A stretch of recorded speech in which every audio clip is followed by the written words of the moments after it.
generation. Of course, credit for this work also goes to our brothers and sisters in labor, and is also made possible by the entrepreneurial spirit of our private and nonprofit centers. We can be proud of what we have accomplished, but there's always much more work to be done. Of course, San Francisco's impact is not confined to our city limits.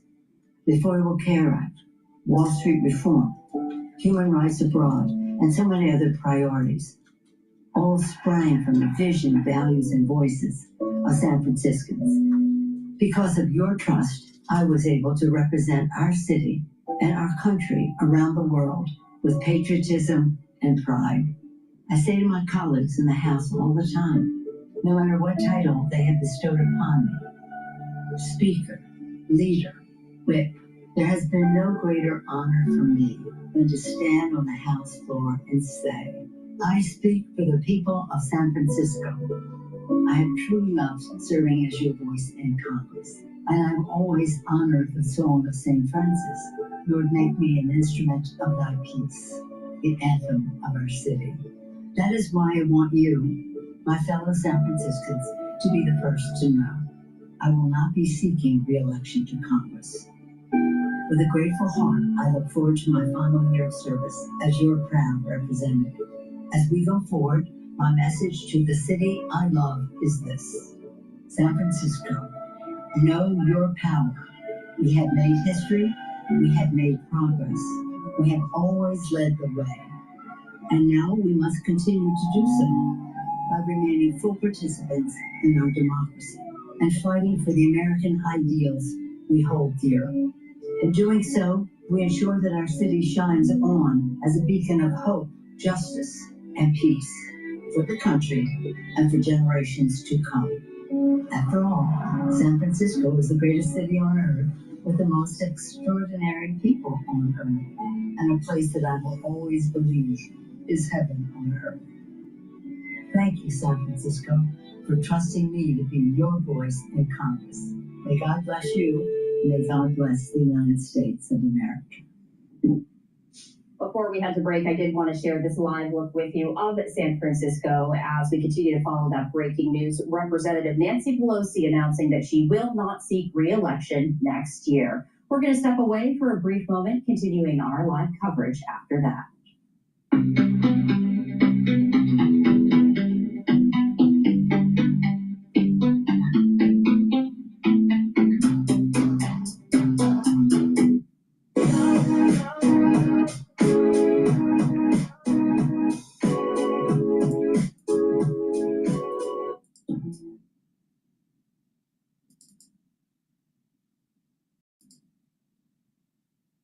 Now, day 37 of this government shutdown. President Trump again urging the Senate to end with the ending of the filibuster to get things going. But Senate Majority Leader John Thune says it is not happening.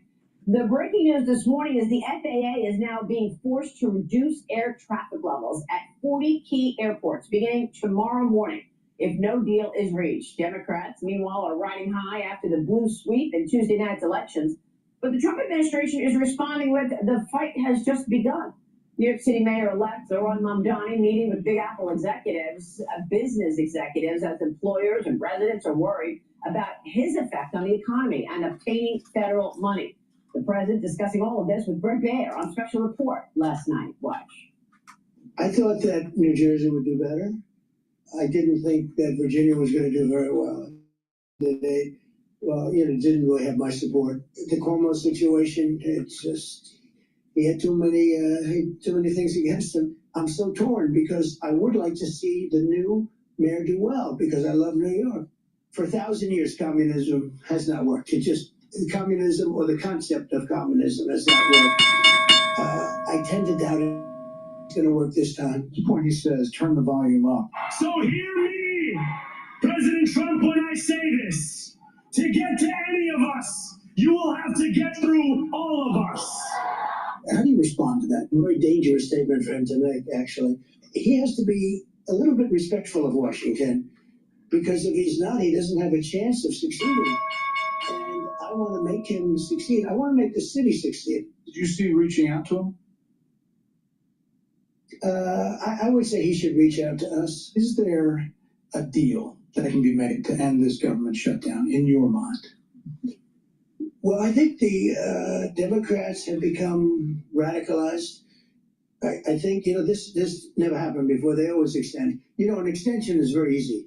It's done all the time. You extend, sometimes you extend 4 or 5 times. I mean, they become radicalized lunatics, actually, in a true sense. They should automatically extend, and we will make a deal as soon as they do. As soon as they do, we'll make a deal. Well, we are now watching the impact on the economy, and I want to get your take on this, Mark, because once you've got air traffic cutting a capacity and flight stopping, this really gets to what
But first everybody was upset about tariffs, Yeah. and all that craziness and yeah, hysteria, and now they realize they need that money for the deficit and debt. and then you realize that the inflation that was supposed to happen in response to tariffs really never happened. I mean, there was a slight one-time price adjustment upward, but that's it.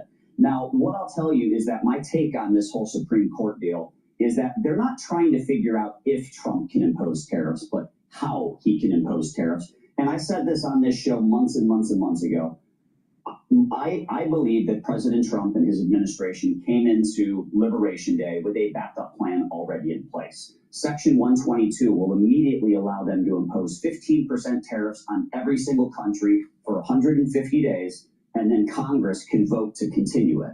Beyond that, Section 338 will allow him to impose up to 50% tariffs on countries that discriminate against us. Currency manipulation, all those kind of things. So 12 months from today, we're going to be exactly where we are. Yeah, and on top of that, he's also got Section 301 that he can use for unfair trade practices. Yep. So one of the things that other countries use is having incredibly low environmental standards that they use as an inherent subsidy because we're cleaner, we do it better, we can impose those kinds of tariffs. So he's got plenty of tools at his disposal. There's also Section 112. Hello, this is DrPaulCottrell. We are live on Rumble and YouTube. and on my website, the-studio-reykjavik.com. Please help support the work that I do. All these videos are for free.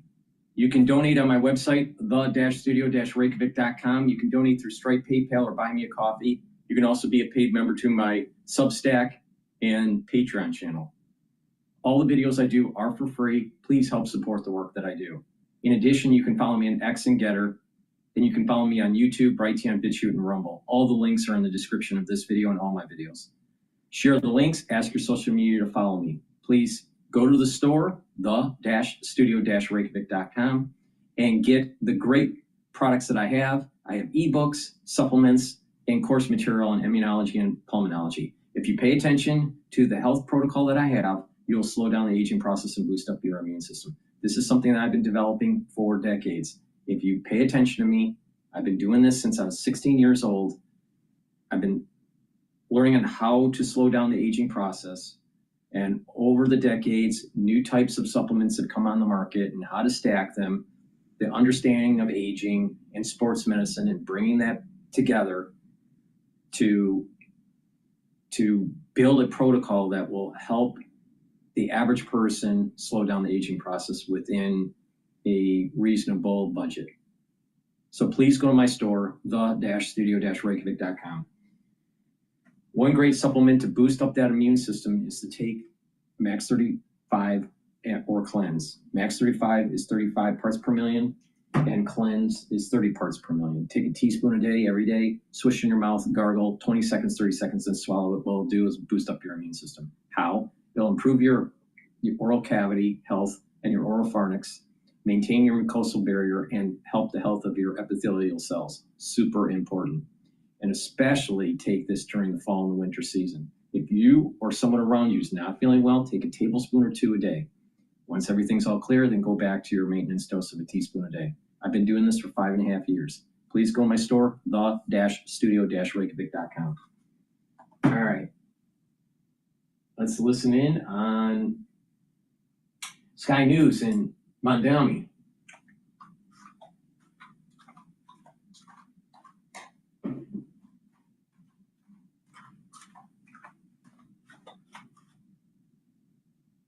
Let's go to CNN and watch the host here allow Zoran Mamdani to lie without challenge, to muddy the waters about money for the White House ballroom, which is not taxpayer funded, and money for food stamps, which is.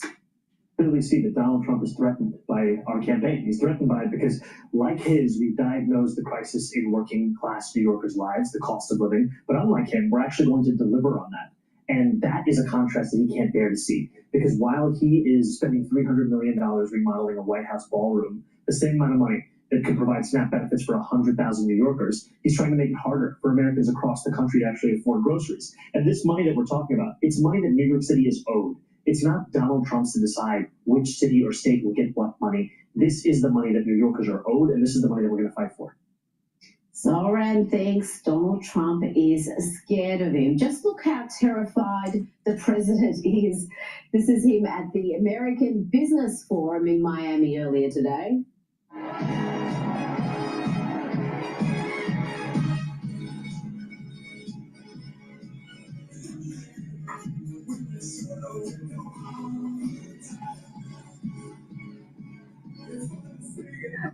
Terrified. I can't stand when these fucking asses, like these clips, constantly play music because it always causes a copyright strike. It's just bullshit. Just so dumb. They should never fucking play the music. Dani and the president had this to say about a communist taking over New York City. But the communists, Marxists, socialists, and globalists had their chance, and they delivered nothing but disaster. And now let's see how a communist does in New York. We're going to see how that works out. So we'll help them. We'll help them. We want New York to be successful. CJ, Donald Trump actually thinks politically this is a win for Republicans. It might be a whole lot of pain for New Yorkers, though, but it will serve as a warning to other cities and states. You're exactly right, Rita. And sometimes the most important lessons learned are the hardest ones to learn. And I think that will be the case that New York City has to endure, unfortunately. But I'll tell you this, what we do know historically is that everywhere that communism and socialism has been experimented with, it has failed. It has been a failed experiment. And so I think President Trump is right on in his prediction. I think the people of New York City will soon realize just what they bought and paid for here. But I got to tell you, as someone from the South, we don't want them to flee and come down south to escape their problems, especially if they're going to bring their politics with them. Yeah, well, that's a good point, because we've already got governors like Governor Abbott in Texas very worried about this, but then other governors like DeSantis in Florida, they're rubbing their hands. They're lowering property taxes, pretty much eliminating them, and just making it even more attractive for New Yorkers to flee there. Yeah, see, my thing about that is, here, if you're going to come, you're a New York Republican who wanted the, low electricity prices, the lower prices overall, but you're a card-carrying Republican, come on down, bring your politics with you, that's fine. My problem is the people who voted for this nonsense, voted for this mess, are going to realize the consequences of their own actions, then will want to flee and get out of town. Because here's the deal about these people. When the going gets tough, these people get going. And where do they get going? To red states. The problem with them is they bring their politics with them. You don't get to be a political refugee and get to turn from the place that you're fleeing to into the place that you fled from. Now, CJ, we saw almost immediately with Mamdani, after he won, a switch from that lovable, affable, always smiling, all-inclusive, tolerant, friendly commie to a hardline, hectoring commie. The mask slipped almost immediately. Even the lefties on CNN noticed that. And Mamdani started his victory speech by quoting a communist, or a socialist if you want to be generous. And this next statement has plenty of people worried. We will prove that there is no problem too large for government to solve and no concern too small for it to care about. CJ, what can you say about that? Conservatives did try to warn these dim-witted New Yorkers that were dazzled by promises of free stuff. We did try to warn them, but again, this is a lesson that's going to have to be learned by the people of New York City, and it's going to be a hard one to learn. It's going to be a painful one to learn, but it's going to be an important one for them to learn. And so I think a lot of people after this election, I hope they learn the definition of what socialism actually is. I hope they learn the history of socialism all throughout the world, because I think if they had known that, the schools had taught that, we wouldn't be where we are right now in the city of New York. Now, yesterday was a poor day for the Republicans. They lost not only New York City, but they lost in New Jersey, they lost in Virginia, and they lost with really decent margins. I guess New York City you can't count because there wasn't even a Republican option there. What do you see as the main reason behind these poor results? Well, I'll say these states are Democrat states. Virginia hasn't had a Republican win the presidential contest there since 2004. You look at, the state of New Jersey, also a similarly very blue state. I think blue states vote like blue states. There was momentum at certain junctures of the race, but you can't really go against those political headwinds, much, right? And so I think that at the end of the day, I think this is a call to action for Republicans to not rest on our laurels as we approach the midterms. They're going to be a lot more favorable to us, and especially as I think President Trump's economic agenda begins to take shape and take effect. We're going to see the lowering of prices across the board. And I think the president's message will be simple. It's about affordability. It's about the S&P 500 is open, and it's trading at 6,780. VIX is trading at 1850. Euro's trading at 1.15. Oil's trading below $60 a barrel at 59.26. Bitcoin is trading at 102, almost 103,000. Japanese yen's trading at 153.48. Natural gas is trading at 4.28. So S&P 500 is down about 15 points right now.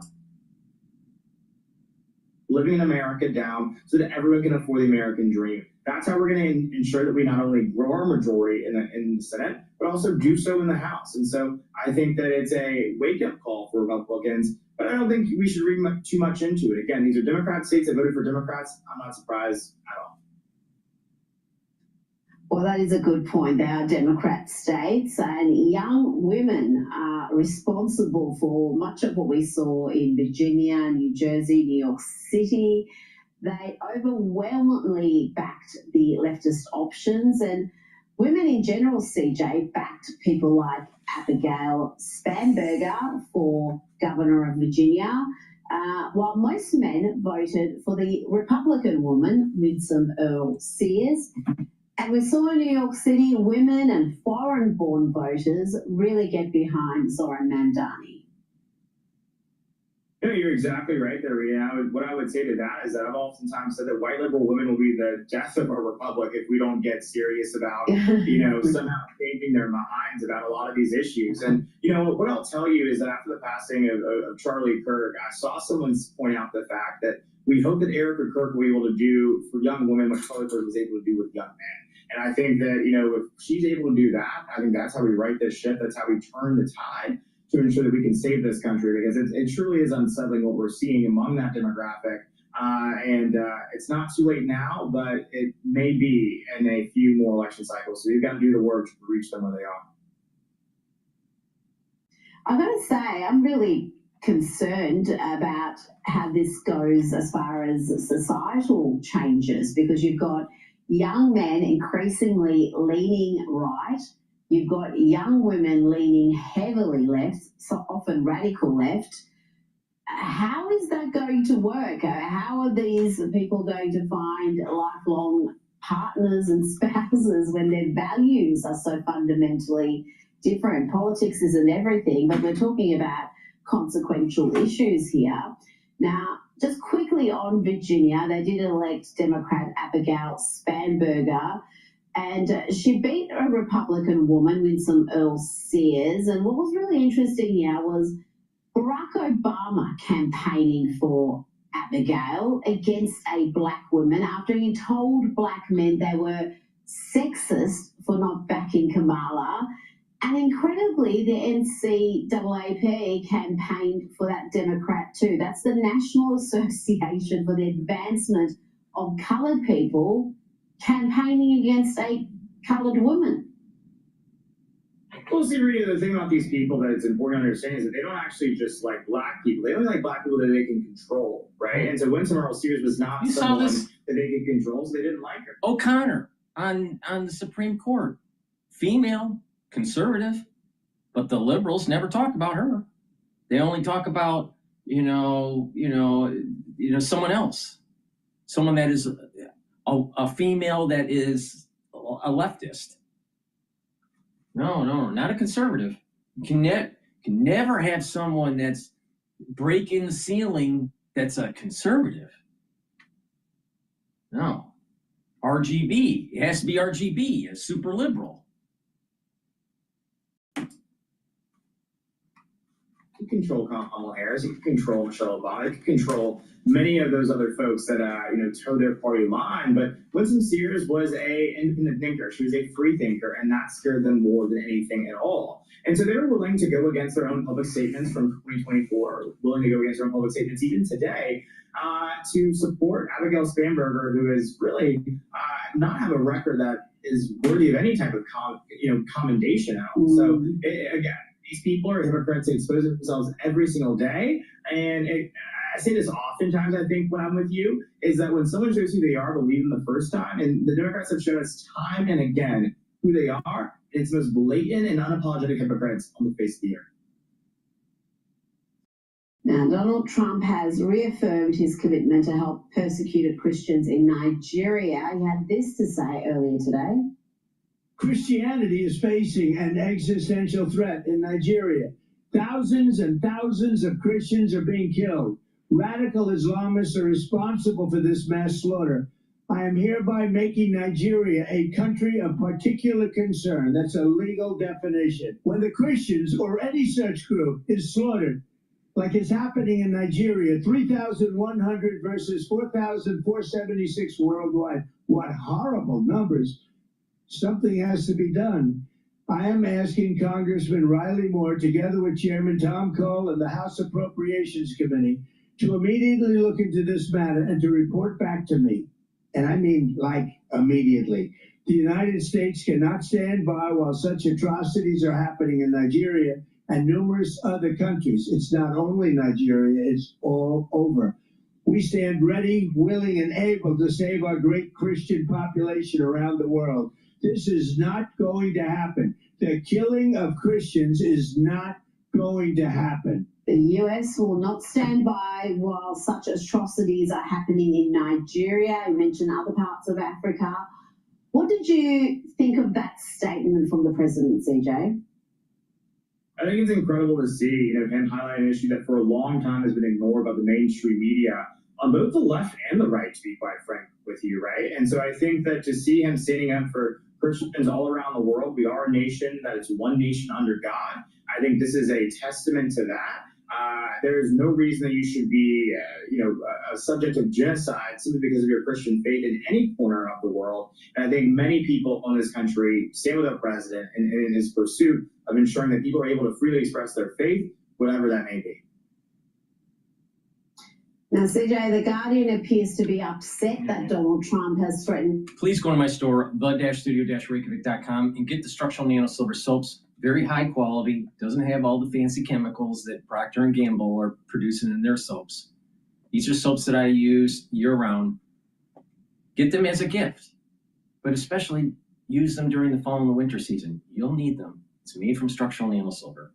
You can get it in charcoal tea tree, lemongrass, also in peppermint and lavender. So get a few bars for your household. You can use them as stocking gifts for the holidays, but especially use them for the fall and the winter season. It is important to boost up your health to mitigate any problems that might arise. All right. Let's listen into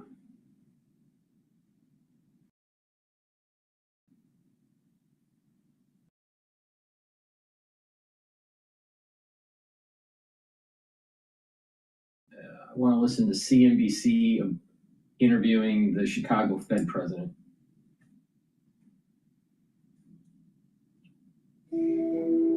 At Janus Henderson Investors, we believe working together is the way to work better. With your goals and our expertise in perfect harmony. The Chicago Fed labor market indicator. It's a new thing published. It's out this morning. It's a new report that brings together a lot of different alternative market indicators along with the government data, but we don't have the government data. So this indicator is now filling in for the missing government data with other private sector data. It's confusing. You can read it online, but the bottom line is this. Estimates the unemployment rate most likely unchanged at 4.36% in October, but there's a 40% probability that it's higher according to the model and a 20% probability that it's lower. Joining us now, Austin Gould, the Chicago Fed president and former chair of the Council of Economic Advisors in the Obama administration. Austin, I know what I'm doing this weekend. I'm going to play a little guitar. I'm going to do a little fly fishing. Spend the rest of the time trying to understand all of the alternative jobs data that's out there and just what the heck it's telling me about the market. So we have this morning, Challenger job cuts, one of the worst Octobers since 2003. We had the ADP report, 42,000, that's okay. And I've got this report telling me that the unemployment rate probably unchanged. What's your take on the job market? And good morning. Well, hello, Steve. I'm going to save you some time this weekend. You just move the Chicago Fed labor market indicators right to the top. You look at it, and you just saved yourself 30 minutes. We have only the private sector information when the government is shut down. That said, when we put together these labor market indicators, it wasn't because of the government shutdown. It was because we wanted more real-time information, and so we supplement by 11 different sources. And to me, most of the labor market indicators that we're getting show a lot of stability in the market. And when we were getting the government data, they showed a lot of stability. The one number that was not showing stability, that showed pretty substantial deterioration, was total payroll job creation. But there's a question mark on that we should be a little careful over indexing on payroll job numbers as an indicator of the business cycle. When immigration, there's a huge question mark, and you don't know what's happening to population growth. So I still think that there's mild cooling, but this labor market indicator reading that we put out from Chicago Fed that shows the unemployment rate is basically unchanged except for a tiny increase that came from the workers who are not working because the government shutdown. And at the hiring rate shows a lot of stability, and the layoff and vacancy rate also shows a lot of stability. That's what it feels like on the labor side so far to me. Okay, there's a different way to look at it, which is not what the numbers say now and what was it before and how the change is, but where the risks lay. And what do you say is in terms of what the downside? Is there greater downside risk to the job market? And how does that compare with your assessment of the risk? Yeah, I'd say a little, I'd say there's a little more danger. It feels like mild cooling. The hardest thing that is among the hardest things a central bank has to do is to get the timing right when there are moments of transition and try to figure out the through line of what's happening. That's why I still continue to think that there's a lot of stability, and we're in an unusual environment, which is this low hiring, low firing environment. The beginnings of recessions and business cycles are not historically low hiring, low firing. There tends to be low hiring when there's high firing, or when the economy is booming, the reverse. It characterizes periods of high uncertainty when businesses pull back and they have both low hiring and low firing. And when I'm out here in the Midwest talking to business people in the Chicago Fed district, I still hear a lot about that. We don't know what the rules are going to settle down at. We might still get deals on tariffs. We need to figure out where we are before we're going to reach an equilibrium. So I think there's still that uncertainty hanging over us. Does that uncertainty and that lack of understanding where the equilibrium is make you reluctant to continue the rate cutting cycle that the Fed appeared to be on? Maybe. I mean, I think there's a subtlety that is asymmetric when you turn off the data like we have. And that is, we have a bunch of indicators from the private sector and from the Chicago labor market indicators, et cetera, about the job market.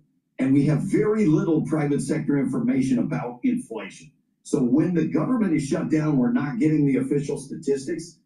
If there are problems developing on the inflation side, it's going to be a fair bit of time before we see that. Where if it starts to deteriorate on the job market side, we're going to see that pretty much right away. So that makes me even more uneasy, maybe I'd say, with front-loading rate cuts and counting on the inflation that we have seen in the last 3 months to just be transitory and assume that they're going to go away. Mr. President, what are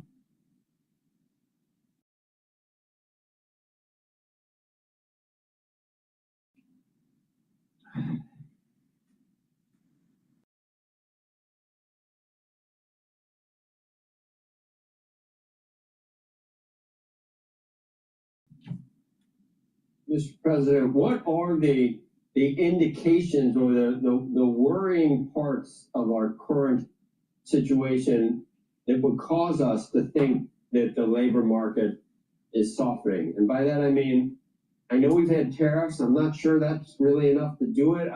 The uncertainty from tariffs and what that does to businesses, maybe that could play into it to some extent. But you look at earnings and you look at the stock market and you look at things like that, and I'm trying to figure out why we would even be predicting that jobs would be weakening. We could be totally wrong. Jobs would deteriorate. It's an interesting question, especially when we're getting the GDP numbers coming in as strong as they are. Consumer spending strong, And if growth is that strong, Look into the abyss. There's nothing there unless maybe AI is putting people out of business or something.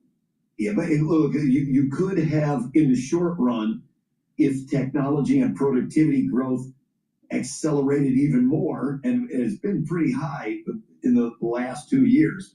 If it accelerated even more in the short run, that might replace their need to hire labor, but that really wouldn't be the business cycle. I think it would have to be, you've seen this cooling, the hiring rate is pretty low. That's the weakest part of the job market, and everyone knows that and feels that. If you look at new graduates especially, they're feeling it's hard to get hired in a job.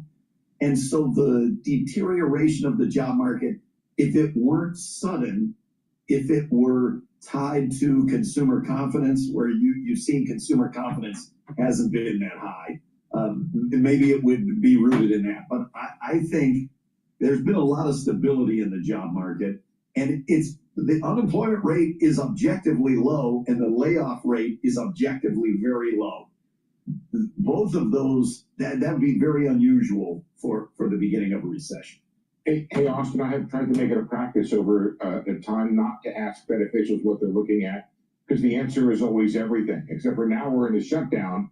So the question of what you're looking at is actually pretty germane here.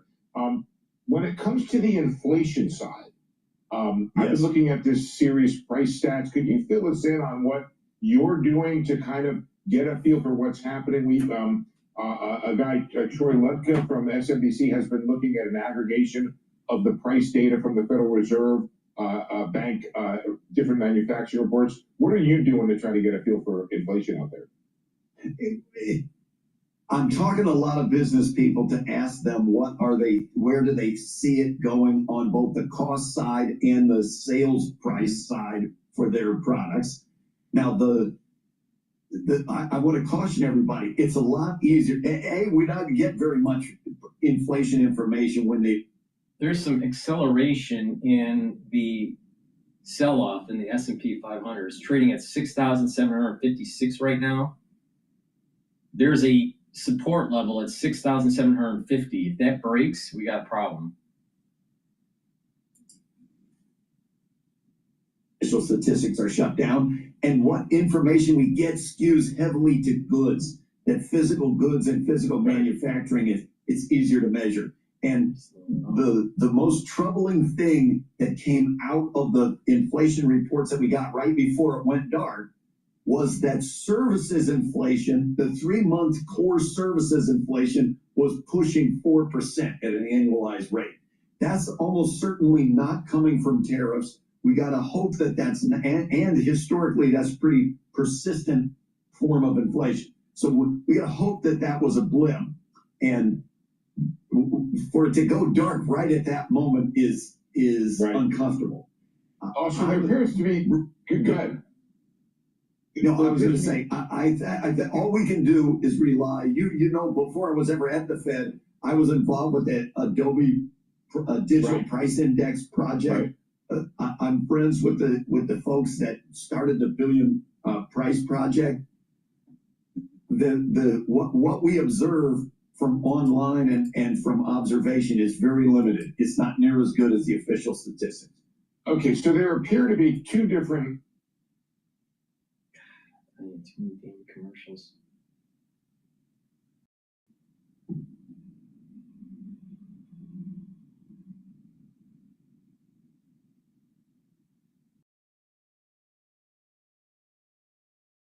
Okay, so there appear to be two different ideas about how to drive at the Federal Reserve these days. One idea is if you're driving in the fog, you pull over and stop, and that argues for a pause. The other idea is, well, somebody said, you may slow down, but you don't stop driving. Nobody has mentioned the idea of just getting in a Waymo and letting the computer drive, but that's another story. Tell me what your thought is about how to drive in this fog of data. Look, you know that medium run, I'm not hawkish on rates. I believe that the settling point for rates is going to be a fair bit below where it is today, and that all we got to do is get the dust out of the air and make sure that we're still on path to full employment with prices coming down. That what knocked me for a little bit of a loop is we had this 3-month period right before the data go dark where core inflation is running at 3.6% and core services almost 4%. That's not perfect. You know, if you're Thanksgiving's coming up, you're cooking the turkey. If you open the thing, you look in and like, is it burning? I don't know. Let's cook it for 30 more minutes and see how it does. It's a little, as I say, I have some concerns, and I lean more to the, when it's foggy, let's just be a little careful and slow down. And this subtlety that the data being turned off, the official data being turned off, is more problematic on the inflation side than on the labor side, because if labor starts to go wrong, we're going to get observations that show that. But if inflation starts to go wrong, we're not really going to get observations that show that. That just that accentuates my caution of front-loading rate cuts and just assuming that the inflation that we've seen the last 3 months is going to go away. Okay. At Janus Henderson Investors, we believe working together is the way to work better. We're going to listen to Joe interviewing Mike Johnson about, I think, the shutdown. Please go to my store, the-studio-reykjavik.com, and get the Gladiator Barley. Gladiator Barley will help to build up muscle. You do resistance training, you take this, they'll help to build the muscle, they'll bring down inflammation, you'll recover quicker from your workout. This will also help to detoxify your body and soak up free radicals through superoxide dismutase. This is pretty powerful stuff. There's a lot of micronutrients in this Gladiator Barley. Take it every day. This is a month's supply. Make sure you do resistance training. And by detoxifying your body and bringing down inflammation on a regular basis, you're boosting up your immune system, helping your endocrine system, helping your vascular system, and you're also helping with your brain function. Please go to my store, the-studio-reykjavik.com, and get the Gladiator Barley. Make sure you use discount 5. You get $5 off any order.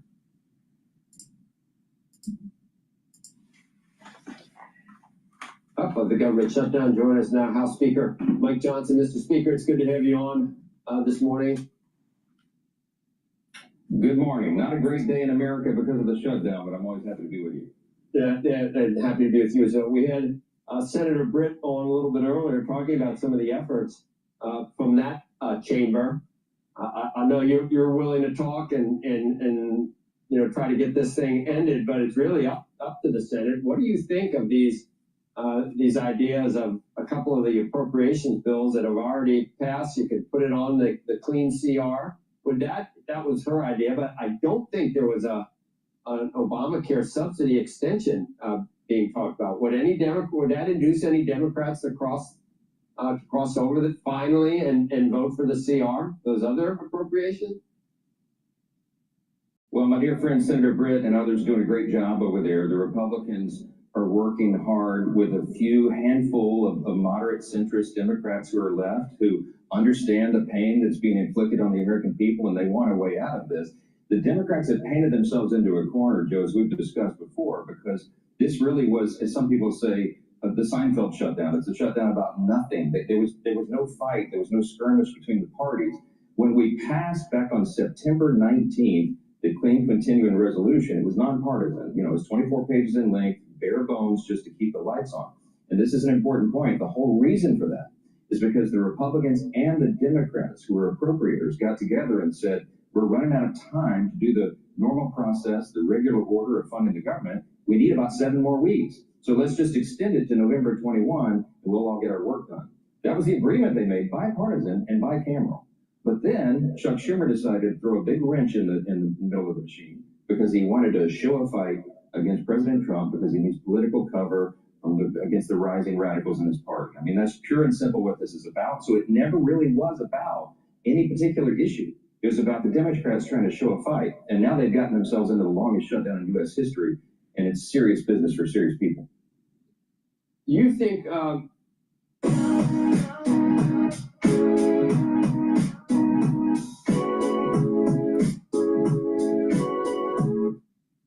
you think, and let's take some Democrats at face value with what they say. They say that they're really concerned about the expiration of the Obamacare pandemic subsidies.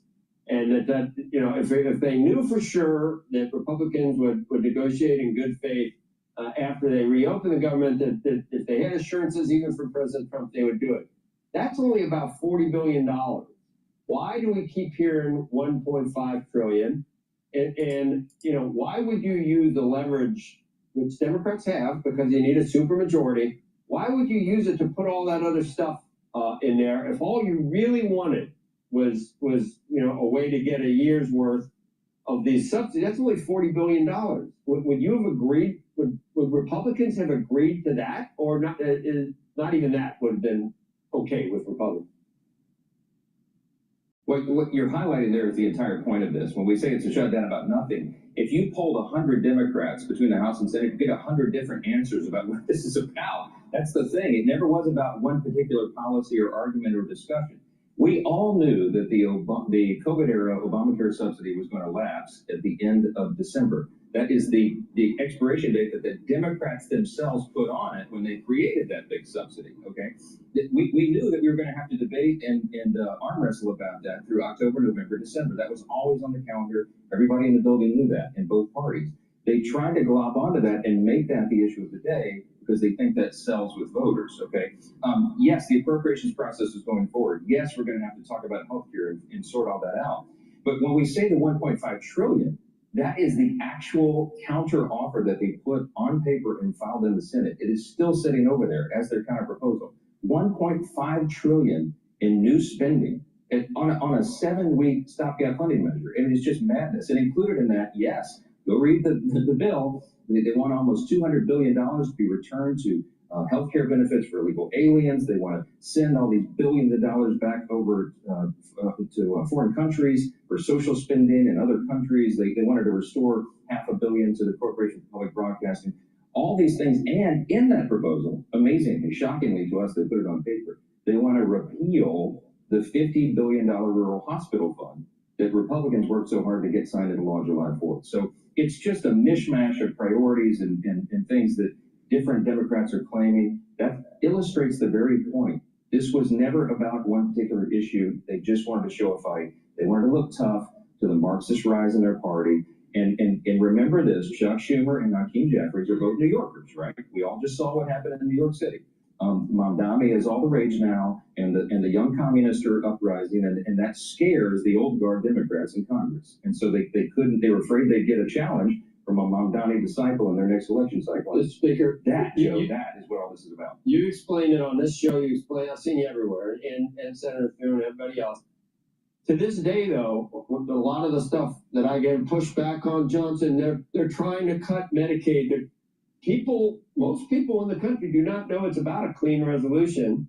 They think that in this bill that Democrats will not vote for, they think that Republicans are cutting Medicaid and taking away Obamacare from people. So that somehow that has not reached most people at this point, and you saw the results of the election. Now, they were blue states, no doubt, but in New Jersey, it was a much bigger margin than people thought that Cottrell lost by.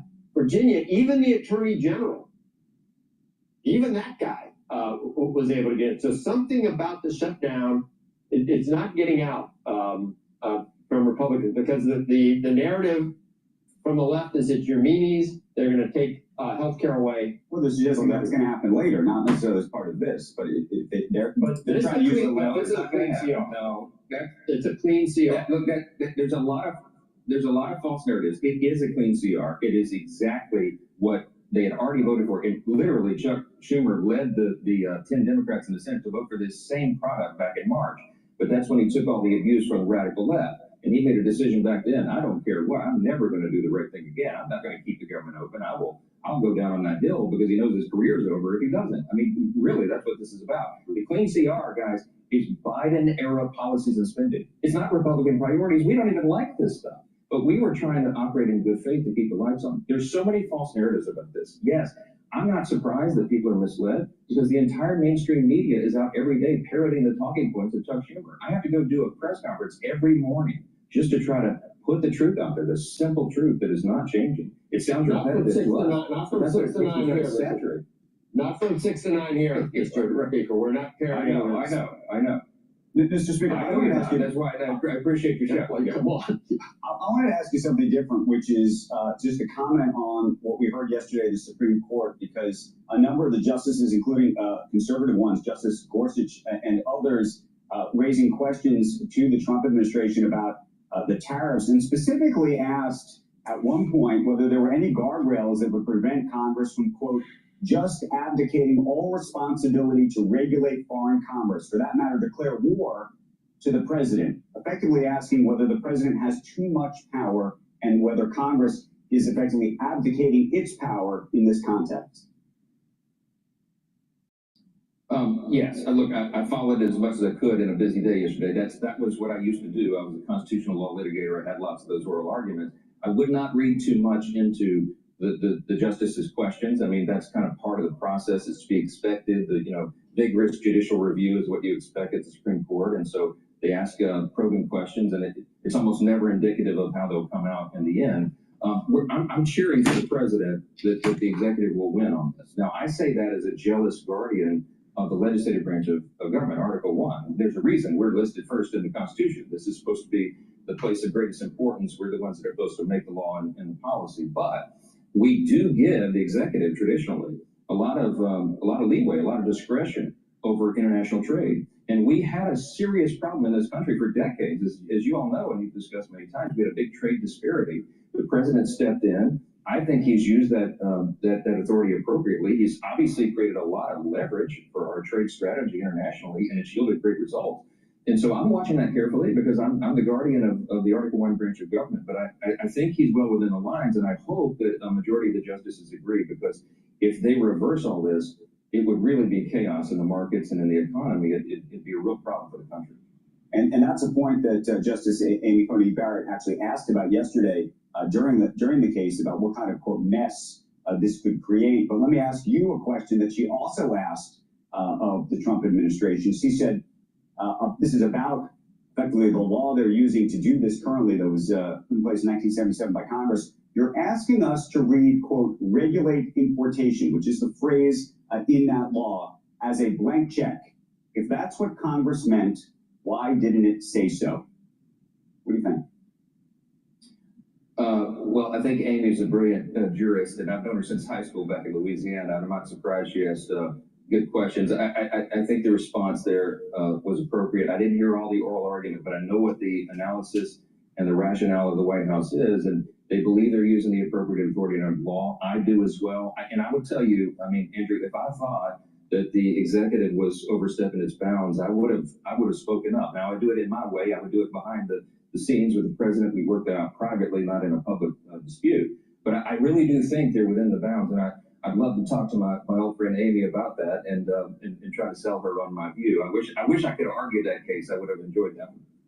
Mr. Speaker, this has got me thinking all kinds of different things, and a lot of the scenarios are quite horrific. And I'm talking about the filibuster, and the senators are pushing back on what the president wants to do there.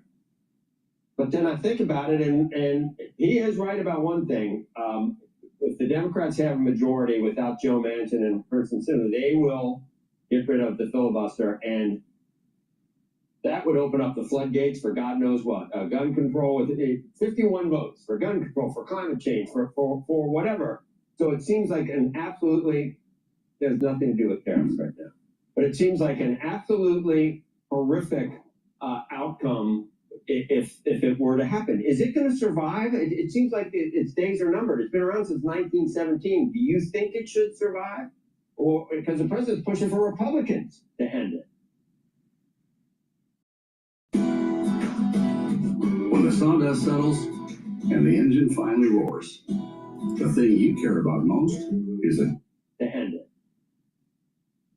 Well, I'm delighted that of all the things I have to say my prayers about in the morning, it ain't the filibuster, because that's a Senate thing, not a House thing. But I'll tell you what our Senate Republican colleagues say. Some of the most conservative, some of the most thoughtful people, is that they jealously guard that as a speed bump, right? Because you're right. If the Democrats were ever able to govern with unified government, White House, Senate, and House without the filibuster, you would get the Supreme Court would be packed with 13 or 15 justices. They'd make, Puerto Rico, DC states. You're right. Second Amendment would be infringed immediately. You'd have all sorts of chaos. They'd nationalize the elections, abortion on demand, just go down the list.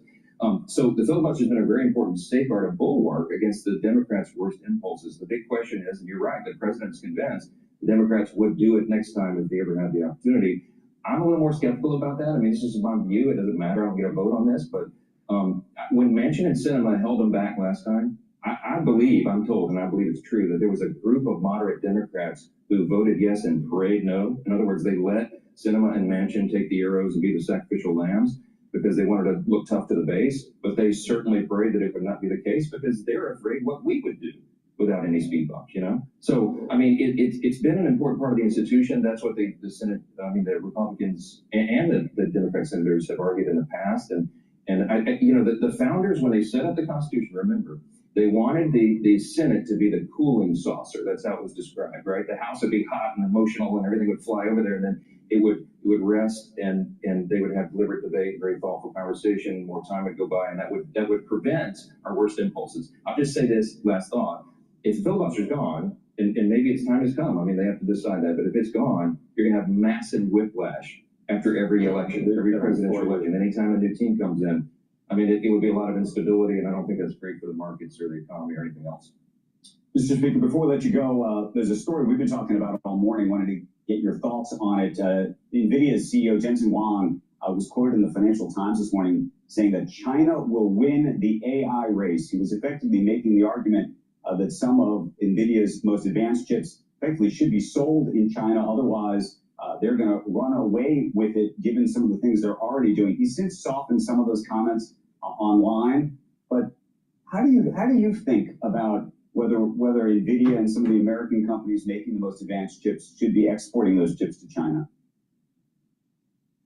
Well, we think about this race with China every day, constantly. They're trying to become a peer-to-peer adversary to us, and they have been on that journey for a while now. We're still the world's great superpower for a lot of reasons, but we cannot lose the AI race, and it's very serious. I mean, it has massive implications, most importantly for national security. And so I hope he's wrong in that analysis. I mean, I know he's got a business angle, and I respect his work and what he's doing, and I want them to be successful, obviously. But I think China is an adversary and not an ally.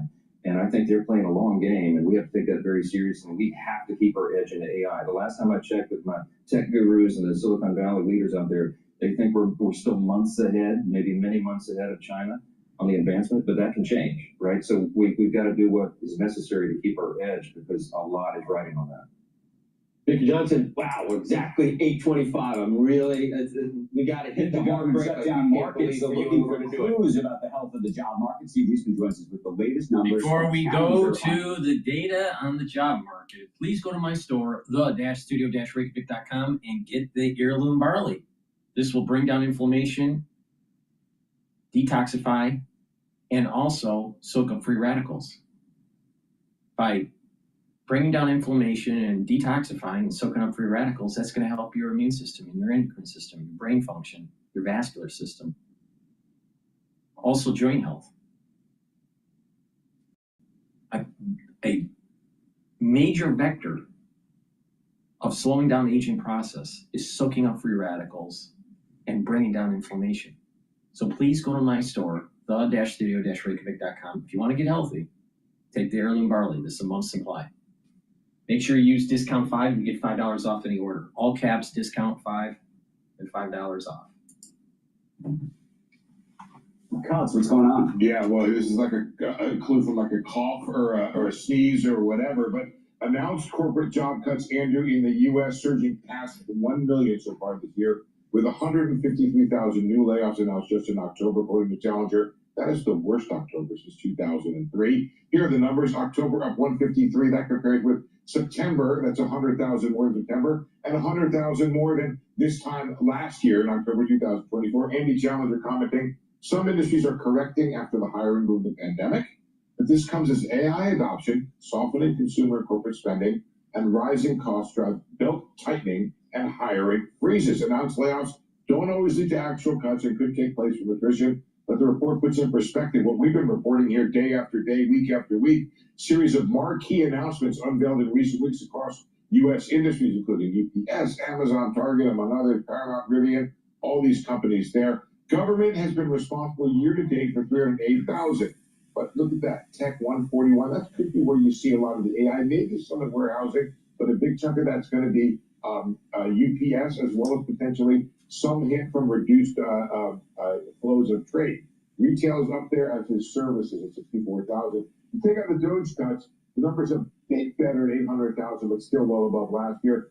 Challenger doesn't see much in the way of hiring, saying announcements are 35% below last year, and they're skeptical about the number of new hires for the holiday season. For some on the Fed, this data, together with other reports, could be the sign they're looking for of job weaknesses about whether to cut in December. Well, guess what? We get to ask a member of the Fed that question directly, 8:30, when we sit down with Chicago Fed President Austin Goolsbee. Andrew, Joe.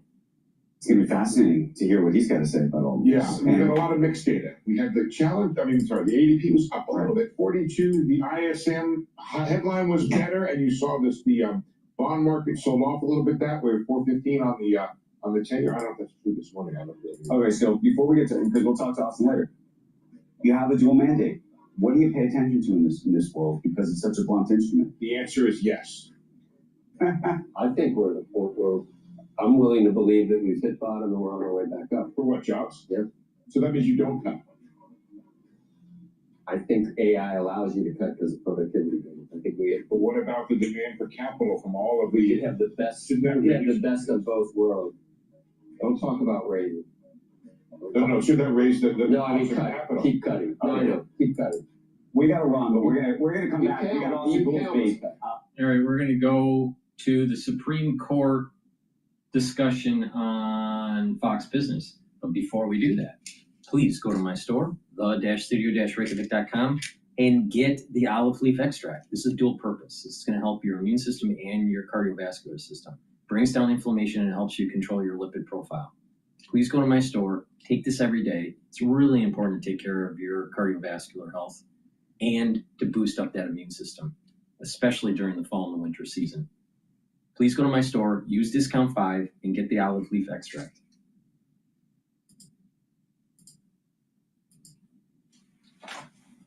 Actually, is U.S. Trade Representative Jameson Greer. Jameson, great to see you. Thanks so much for being here this morning. You were in the room. Can you tell us a little about how the hearing played out? Sure, happy to do it, and great to be with you, Maria. I spent yesterday morning in what I call the Super Bowl of trade law, the Supreme Court case on the President's Tariff Authority. I would say that the justices had mostly fair questions, tough questions. They certainly were tough on the government, but I think anyone who went and saw the second half, which a lot of people turned it off after hearing the government's case, the justices were quite difficult and quite tough on the plaintiffs here. As your correspondent there noted, the plaintiff's position, it has some absurdity to it in that they believe IEPA, the statute of question, would allow the president to completely embargo trade with a country, in other words, stop trade with the country, but not slow it through use of a tariff, and that's an absurd outcome. Yeah, that does sound absurd, that the president would be able to stop trade but wouldn't be able to slow it with tariffs. That's exactly right. I mean, the reality is, when you read that statute, the language is incredibly broad, and the justices, pretty much all of them, noted the breadth of the language. They noted that the court starts with an analysis of the plain language of the statute. That's what you look at before you start to try to put a different gloss on it or look at history or other things. You look at the plain language, and the plain language says you can regulate imports, and regulation of imports is almost always done through a tariff. Now, this issue has been certainly one of the talking points on Wall Street, and there's one analyst at Piper Sandler, Andy LaPerriere, who talked about this a long time ago. He actually told his clients many, many months ago that he did believe that the Supreme Court would ultimately rule that the president does not have unlimited authority to impose tariffs under the IEPA or emergency lever. What are your plans, backup plans, if in fact it does go against you? Jameson, I know this morning we've been talking about things like Section 112, Section 232, Section 301, and 338. the Constitution. Are you looking at things like that in terms of recreating that kind of revenue? Well, the first thing I would say, I don't know Andy, but the president has never purported to have unlimited authority in this area. And in fact, his execution of tariffs has limitations. There are certain things you can't tariff. Congress gets to have a say on all of this. There are limitations. Are there other statutes where the president can impose tariffs? Of course there are. He used IEPA because it was absolutely the best fit for the emergency we're facing with the trade deficit and the offshoring of manufacturing. You give the flexibility that the president needs. I mean, you're facing an emergency, so you need emergency powers. I think if you look at what's gone on with China over the past several months, anyone who thinks we don't have an economic emergency with respect to our trade relations, I think they're living under a rock. Yeah, these are all really important points that you're making. And to that point, Treasury Secretary Scott Bessent, your colleague who was with you in the room yesterday, said he's optimistic. The court will uphold the president's trade authority, saying that the ruling carrying massive implications, potentially impacting hundreds of billions in tariff revenue, setting new limits on presidential powers on trade. Jameson, how much money are we talking about here? Because when I spoke with the president just a couple of weeks ago, I asked the president for backup plans, and here's what he said to me. Watch this. What is your backup plan should the Supreme HBO Max is available on YouTube. Watch any award-winning TV shows. Welcome to the pit. Go save some lives. Are you okay? Why wouldn't I be? What is your backup plan should the Supreme Court decision go against you on the tariffs and the Well, I'll have to figure something out. I don't want to even think about it. We're doing so well to think about it. You know, if that happened, we'd have to pay back money. So if anything would happen with that, that would mean they're allowed to use tariffs and we're not. If they took away, this is national security, if they took away tariffs, then they've taken away our national security. So, Jameson, how much money are we talking about? Are you right now expecting that if this goes against you, that the U.S. will have to pay, what, $150, $200 billion in money back to corporate America? How would that work? So this year, the president has imposed tariffs under a number of different legal authorities. He's collected, nearing $300 billion this year. A good portion of that came in under tariffs that were not the subject of yesterday's case, Section 232, other national security tariffs. So the reciprocal tariffs that were at issue yesterday, I don't have the exact number, but it's over 100 billion. I think it's going to be less than 200 billion or thereabouts. The court itself signaled that, what do you do in the case that the tariffs are overruled? What do you do with that money? I mean, in some situations, the plaintiffs, specific plaintiffs will get a refund. As for the rest of it, I'll hand that file to the Secretary of the Treasury. He's the one who has all that money in the General Treasury, and you'll have all these importers and importing interests who are going to want that money back. And so, we'll have to figure out probably with the court what kind of the schedule might look like and what the rights are of these parties and what rights the government has to that money. What are you expecting? Makes zero sense. That makes zero sense because let's say that the government has to refund. But if you've been listening to some of the talking heads on MSNBC, they're saying the consumer is mostly getting, getting the higher cost. All right, so there's the tariff, but then there was a higher cost that was baked in that the consumer is purchasing. So who gets the money? Is it the importing company? They get the money, but they've already sold the good. Do they refund the same amount that they received to the consumer? No, of course not. So to make everybody whole, who gets the actual rebate? Who gets the refund? Is it the consumer? Does the consumer get 1/3? What happens if in certain products there was 100% of the tariff was baked into the price and it was absorbed by the consumer? Well, that would be easy. All you have to do is just do some sort of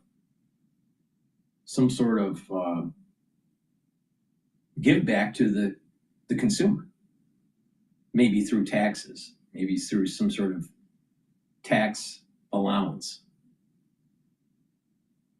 But it gets really confusing when you have a tariff placed on the importing company, all right? And then part of the increase was in the price, but the importing company absorbed, let's say, half of the tariff. And the end consumer absorbed the other half. What do you do there? What happens if it's in some products, it's 20, it's 66%. What happens if some products is 1/5? It'd be a nightmare to be able to give it back. So I don't think it's feasible. Because what would happen is the tariff goes to the importer and then the consumer gets nothing. If it all goes to the consumer, then the importer doesn't get anything. That either way is unfair. So how do you make this fair? It's impossible. It's impossible. And I'm shocked that he didn't say this. Well, the president asked for expedited treatment. It's incredibly important that we know sooner rather than later, get his authorities here. So, I think a lot of folks are saying this may come before the end of the year. I think that's probably right. We know that on a normal schedule, the court may not release, its rulings until spring or even as late as June. My guess is they'll do it sooner than that. And whatever happens, we'll be ready for next steps. James, and let me move on to China and this big deal that you were able to secure because of President Trump meeting with Xi Jinping and Secretary Bessent and your meetings with your counterparts as well. China is now easing some of its retaliatory tariffs on U.S. farm goods as part of that new trade deal. Last week, however, soybeans are still facing a 13% duty and a 10% tariff on most U.S. imports. Beijing also suspending new export controls on rare earth metals, ending investigations into chip makers. Can you talk to us a little about what was most important? I mean, for the U.S. side, we need to see those rare earth magnets flow, as well as the rest of the world, as the president has made that point many times. In response, what did the U.S. have to give up? Well, when we went into those negotiations, we really had three specific goals and one overarching goal. The overarching goal is to have stability in our relationship with China. President Trump and President Xi want this. They want to have a type of relationship where we can be cooperative and not confrontational. And some of the specific goals we have, one, we needed to have those flows of rare earth unimpeded, like you mentioned. It's important for our industrial base and the world industrial base because China imposed this on the world, or threatened to at least. Second, we wanted to make sure that China resumed purchases of American goods, particularly a lot of our ag products that have China as a core destination. And third, we wanted to secure Chinese cooperation on fentanyl controls, which we've secured. What did the United States do on this part? We had some investigations and things related to port fees or export controls extending to affiliates of Chinese companies. We took a pause on those measures for further review. We also reduced the tariff on China by 10 percentage points because of the fentanyl cooperation. But remember, we still have anywhere from 45 to 50% tariffs on China at this time. And at the same time, there was also a new rule in terms of expanding the entities list, which you said that you would put aside for a year. Is that right? How does that affect Chinese companies? Was that a priority for the Chinese side? So that was something that was important to the Chinese side. That was really a procedural rule. It wasn't China specific.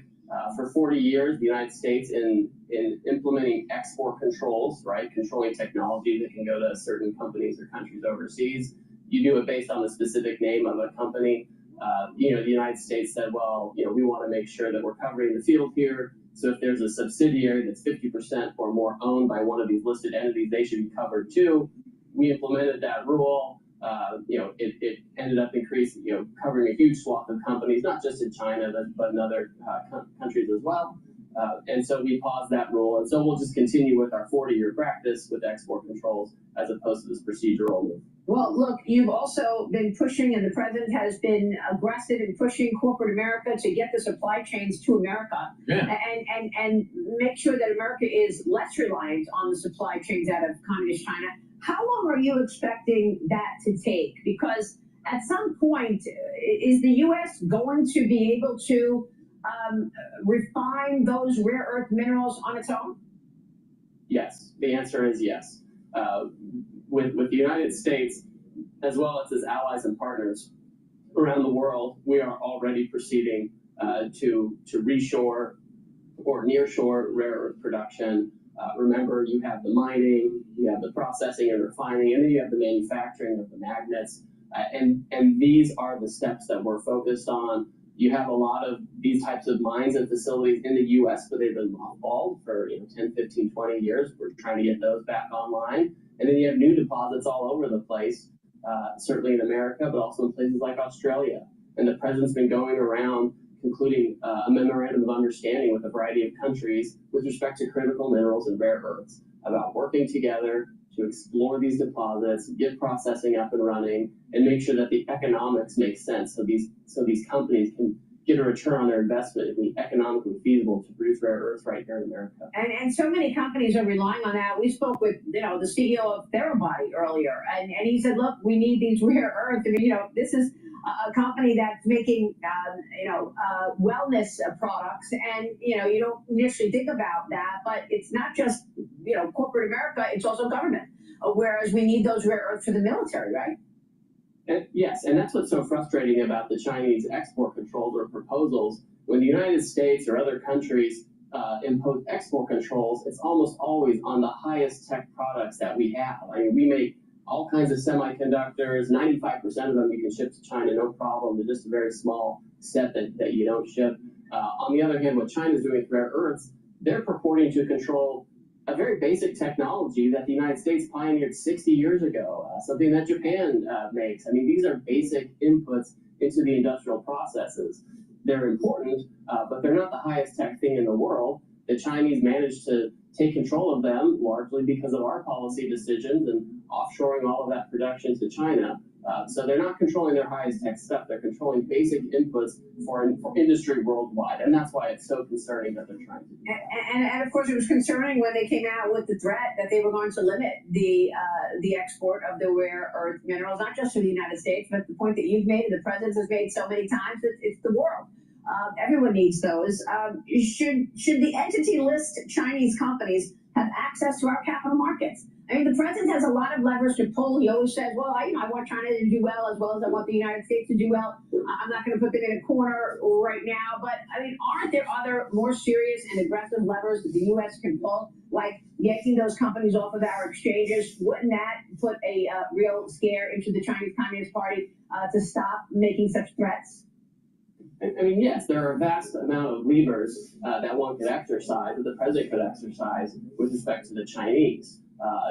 There's that kind of thing you're talking about, delisting. There are tax treaties out there that give Chinese companies offering U.S. special benefits. There are other export controls on key inputs that the Chinese need. But that's not the goal. The goal is not to have mutually assured economic destruction between China and the United States right now. Right. The goal is to have stability and mutual benefit. And the president, in his wisdom, has given the Chinese a window of opportunity where we can work on that project, as opposed to the confrontational approach, which I don't think anybody really wants. Yes. All right, we're going to go to the Hill. Please go to my store, the-studio-reykjavik.com, and get the digestive enzyme complex. This will reduce the load on your pancreas, help you to digest proteins, carbohydrates, and lipids. This also has bromelain in it. It's fibrinolytic. That's really important to prevent overclotting. And digestive enzyme complex has the proteolytic enzymes to break up glycoproteins. Extremely important during the fall and the winter season. Please go to my store, the-studio-reykjavik.com, get the digestive enzyme complex, boost up the health of your pancreas, and allow you to digest the foods. Please go to my store, the-studio-reykjavik.com.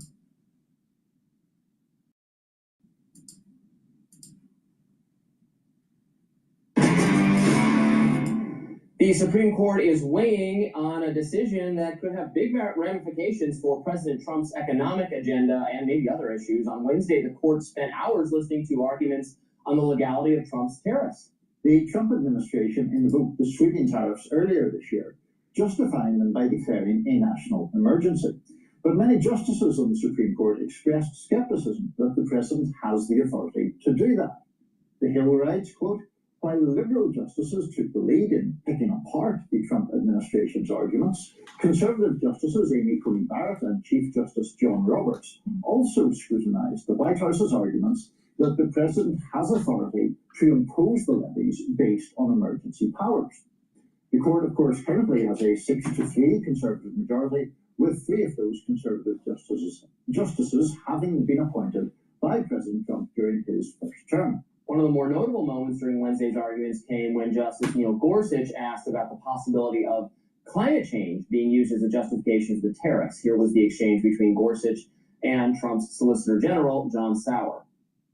Could the president impose a 50% tariff on gas-powered cars and auto parts to deal with the unusual and extraordinary threat from abroad of climate change? It's very likely that can be done. Very likely. I think that has to be the logic of your view. Yeah, in other words, this administration would say that's a hoax, it's not a real crisis, but... I'm sure you would. Yes, but that would be a question for Congress under our interpretation, not for the courts.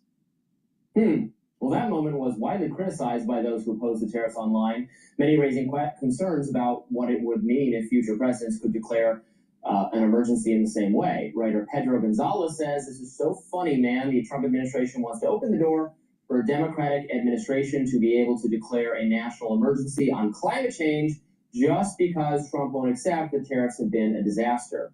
Economic historian Philip Magnus writes, "Trump's admin argument implies that Congress could cede its entire responsibility in foreign policy to the president. Gorsuch is not buying the admin's position at all." It could be several months before there's any sort of ruling from the court on this case. But the court has been asked to expedite the decision, so it is possible that we get one sooner rather than later. Yes, so I followed this very closely. I am not a fan of the tariffs. I'm not a fan of emergency power stuff. I think Gorsuch asked just the question to elicit, I think he wanted that response. He wanted it for the record.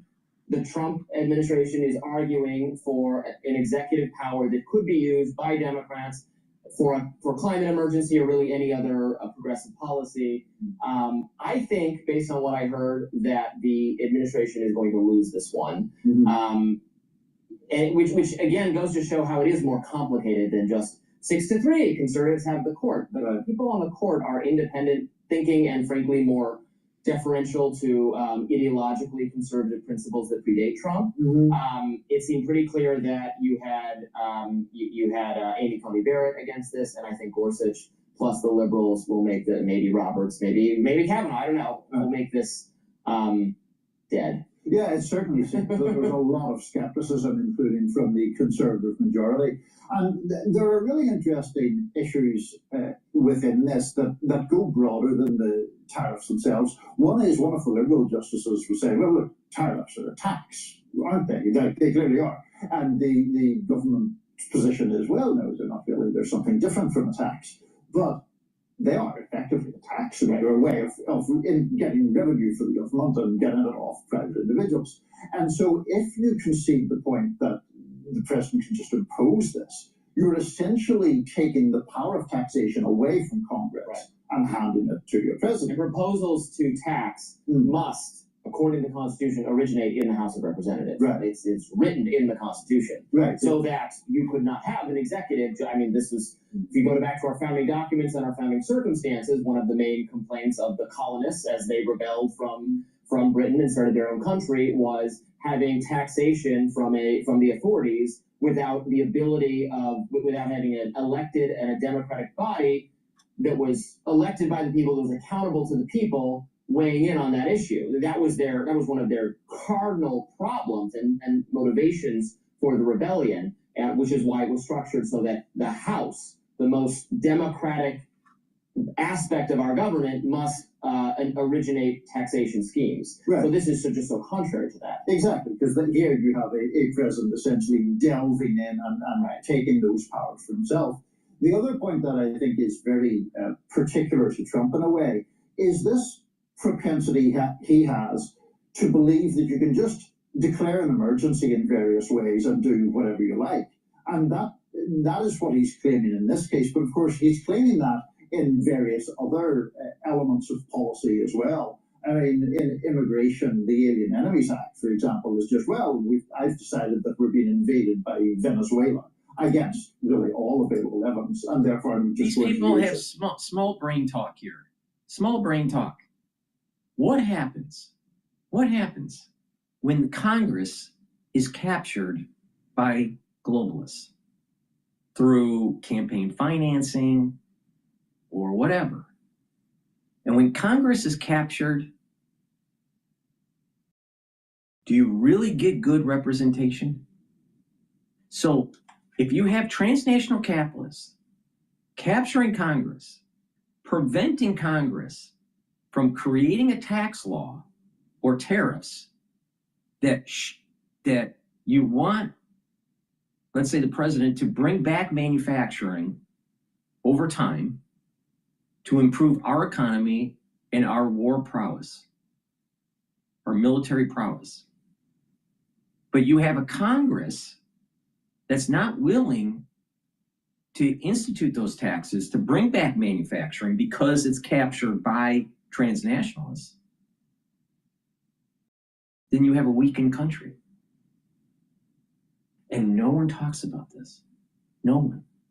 No one. And that's exactly what's happening.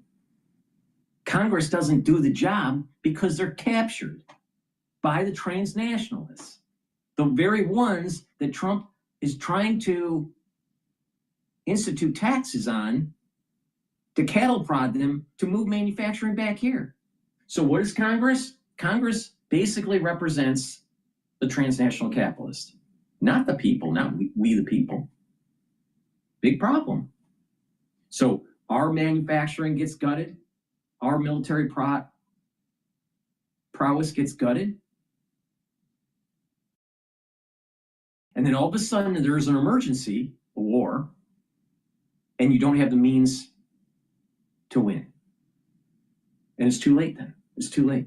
We have a lot more complicated situation, a lot more complicated supply chain worldwide than what we had in the 1700s or 1800s, or even the 1900s.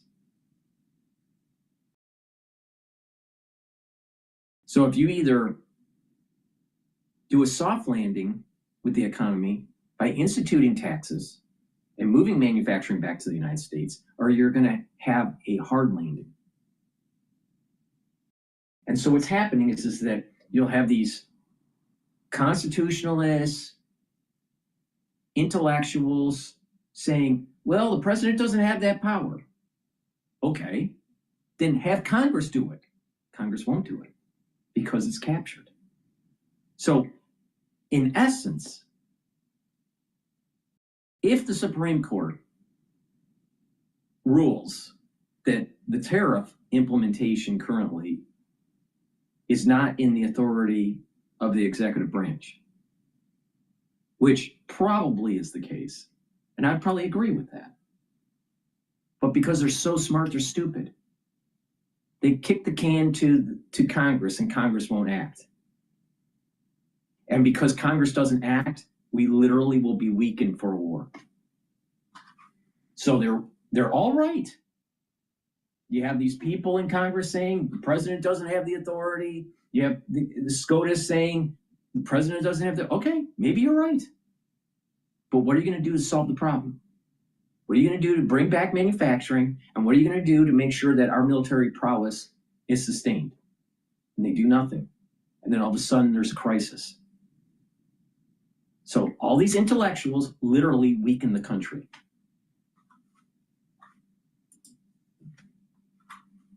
Emergency powers. There was the other thing, and I think this was in the Khalil case, where the State Department used that little part of the law that says you can remove anyone who is adverse to American foreign policy interests, a condition or a clause that was really intended to be for like major political figures who are somehow setting up camp in the United States and not random individuals who disagree with a particular administration's foreign policy.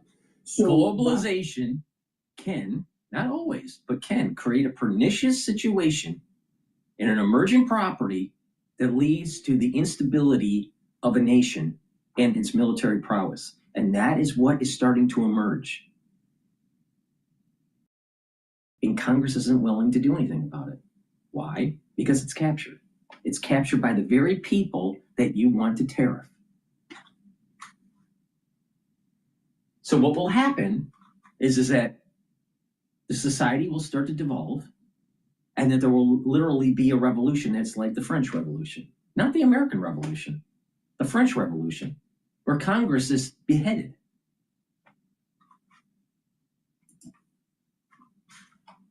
Propensity to just lean on emergency powers and define them in this enormously expansive way, I think is very dangerous.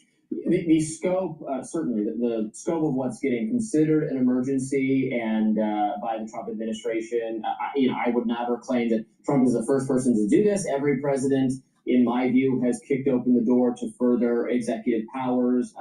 I was very against President Biden issuing a mandate for 80 million workers to get vaccinated under... Right, exactly. The president shouldn't have these sweeping powers. He's right. The president shouldn't have it. But Congress should do their fucking job.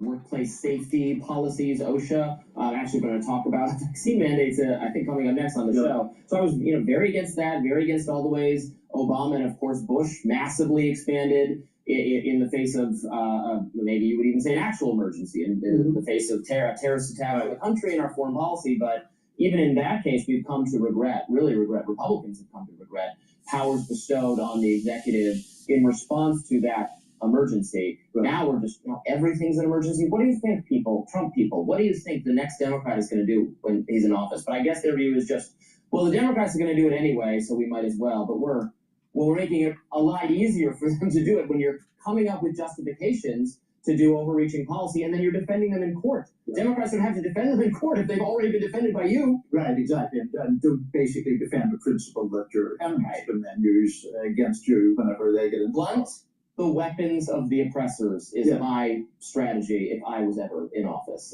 Republicans don't follow it. Maybe it's time for the 2028 Suave. Can you imagine that? I don't know that you would.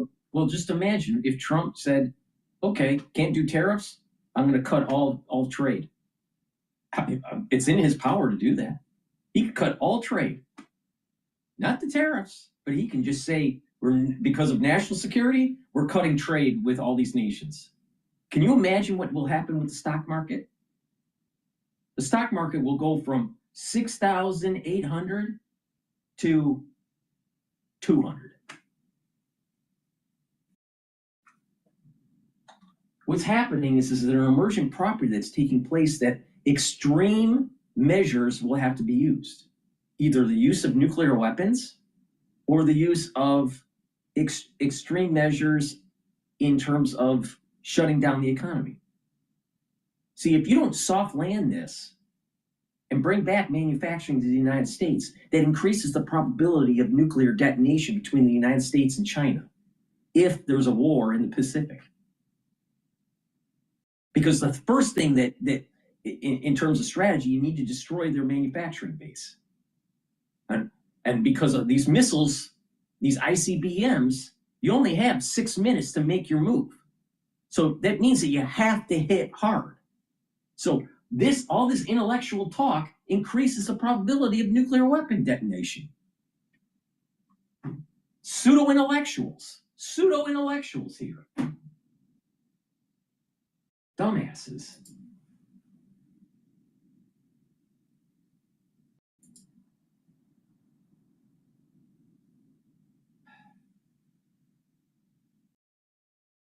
All right, let's go. Let's go to Iran and Russia strike very dangerous new deal. Now you got to remember, Trump chickened out by not killing the Ayatollah.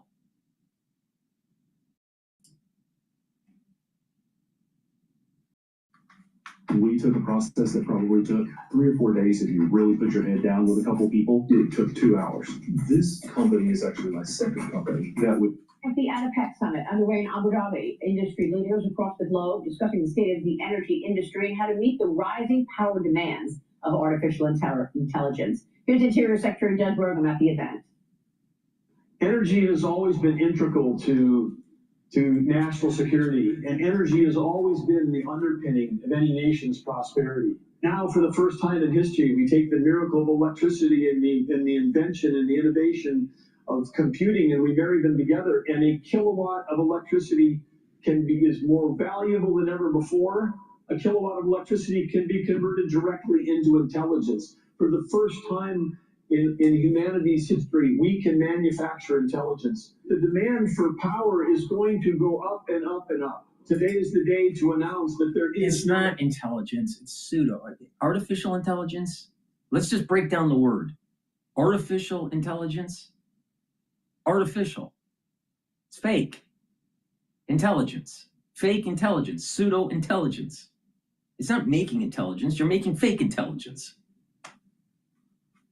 Get real. energy transition. There is only energy addition. The U.S. securing its strategic energy partnership with Kazakhstan to maintain flagship oil and gas projects in that region. Joining now live from the IPEC summit in Abu Dhabi is the former Energy Secretary, Dan Brulette. Dan, great to see you. Thank you so much for being here. How would you compare energy capacity and potential today versus when you were the Secretary? Well, thanks for having me, Maria. It's an exciting time here at IPEC. There's over 200,000 people here, well over 100 governments represented, CEOs from every part of the industry. So fantastic time. And if I think I could define it in one word, it's just realism. What has changed over the last 5 years is a focus now on energy security, on reliability, on resilience, and importantly, Maria, affordability. And Secretary Doug Burgum has it exactly right. What is really, really exciting is that for the first time in human history, we're not going to be using energy simply for the purposes of, producing goods and services, underpinning economies for parts of, manufacturing and things like that. We're actually going to create knowledge through the use of these data centers and AI. Well, think about this for a second. We have a cloud, all right? Let's just pretend that AI doesn't even exist for a second, just for sake of argument here. This is what I'm so tired of. People are so fucking stupid. So fucking stupid that actually have decision-making power. Just imagine, as an experiment, there's no it's artificial intelligence, all right? Or pseudo-intelligence. And you have an older economy, let's say in the 1970s or the 1980s, all right? You have the computerization of the 80s and the 90s. Let's use that as an example.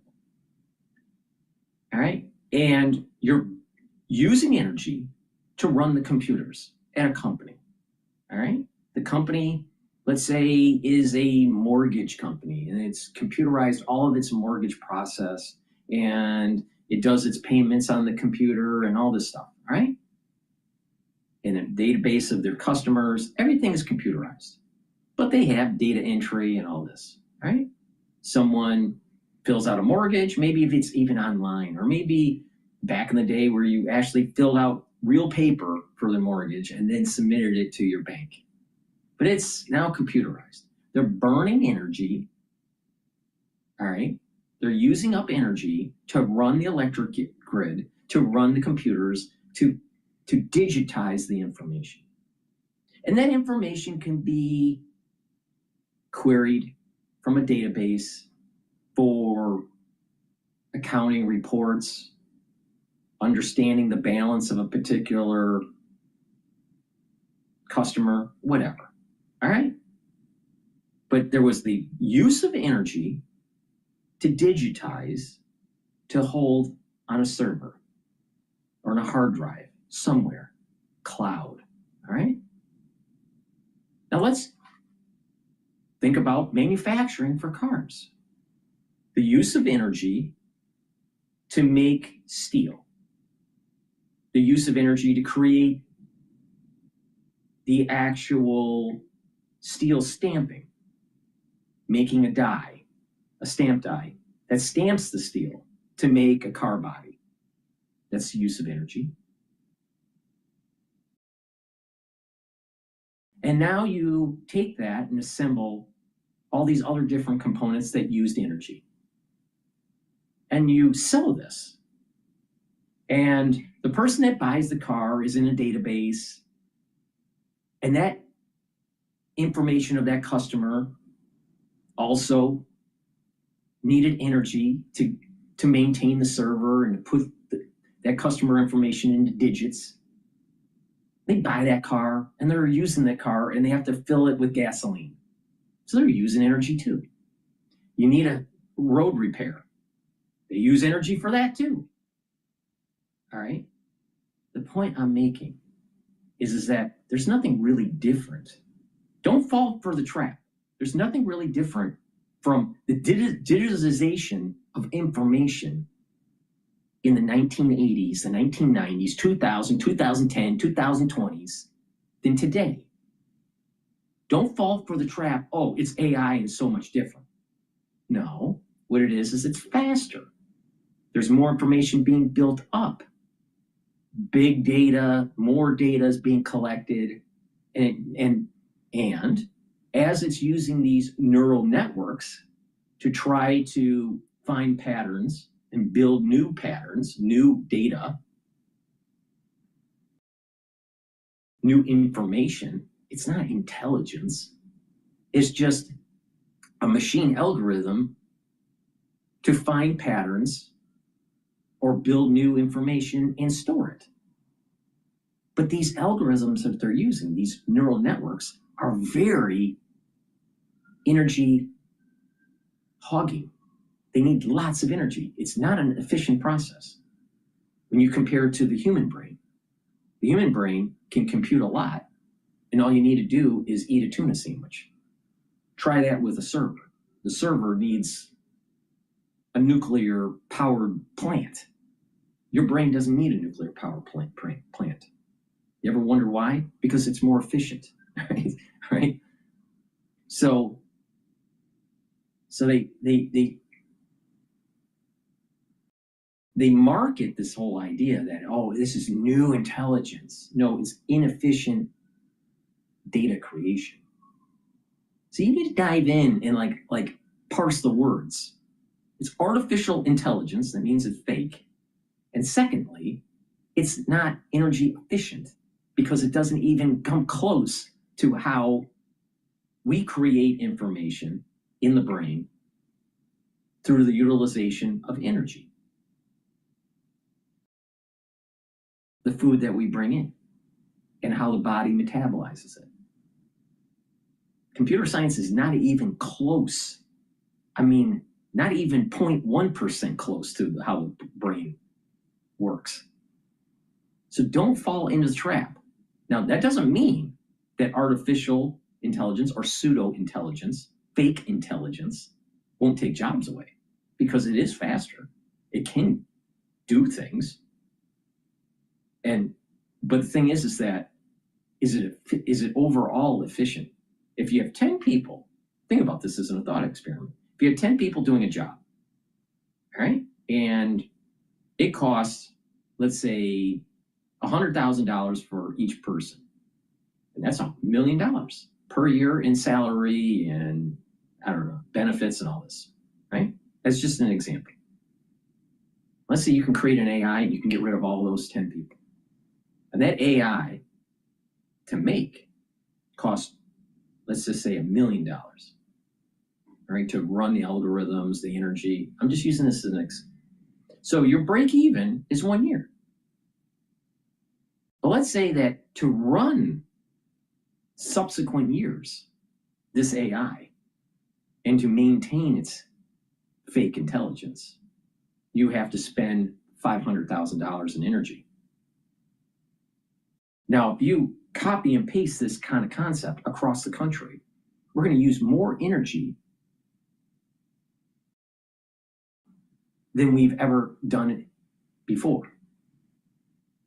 Well, are we really that more productive?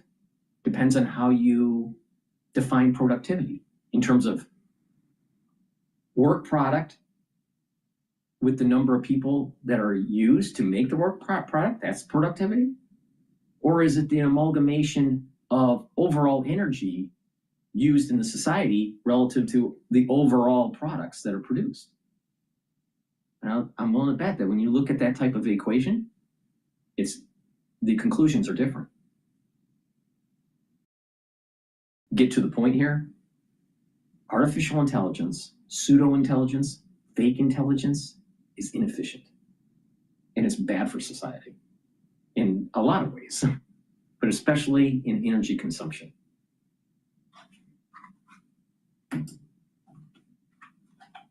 the other technologies that we're talking about. He succinctly phrased it as, we used to say that knowledge is power. Now we can say power is knowledge. And that's an inflection point that I think cannot be overstated. Yeah, it's a great point. Meanwhile, a new report shows Iran is planning for a large-scale. What about the mechanization of war in World War II, where these machines needed energy? Well, power was energy. See what I mean? This is like they're not paying attention. They're not paying attention to the arc of history. It's just a sales guy. Just a fucking sales guy. A sales guy would say something stupid like this. Nuclear energy expansion. Iran recently signed a contract with Russia covering 8 new nuclear units, all part of Tehran's plan to reach 20 gigawatt nuclear energy capacity. America currently leads the world in nuclear energy production at over 96,000 megawatts compared to Iran's 915, Dan. And the president has made nuclear part of his all-hands-on-deck energy proposals here. Your reaction? Well, the president is exactly right. I mean, look, the situation in Iran, I think, is very dangerous.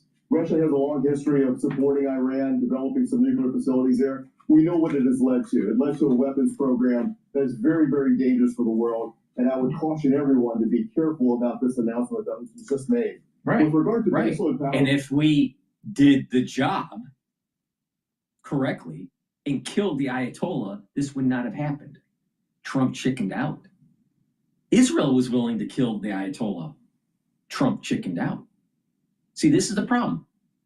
Just knocking out the facilities isn't good enough. You got to destroy the theocratic regime to stop this bullshit from happening.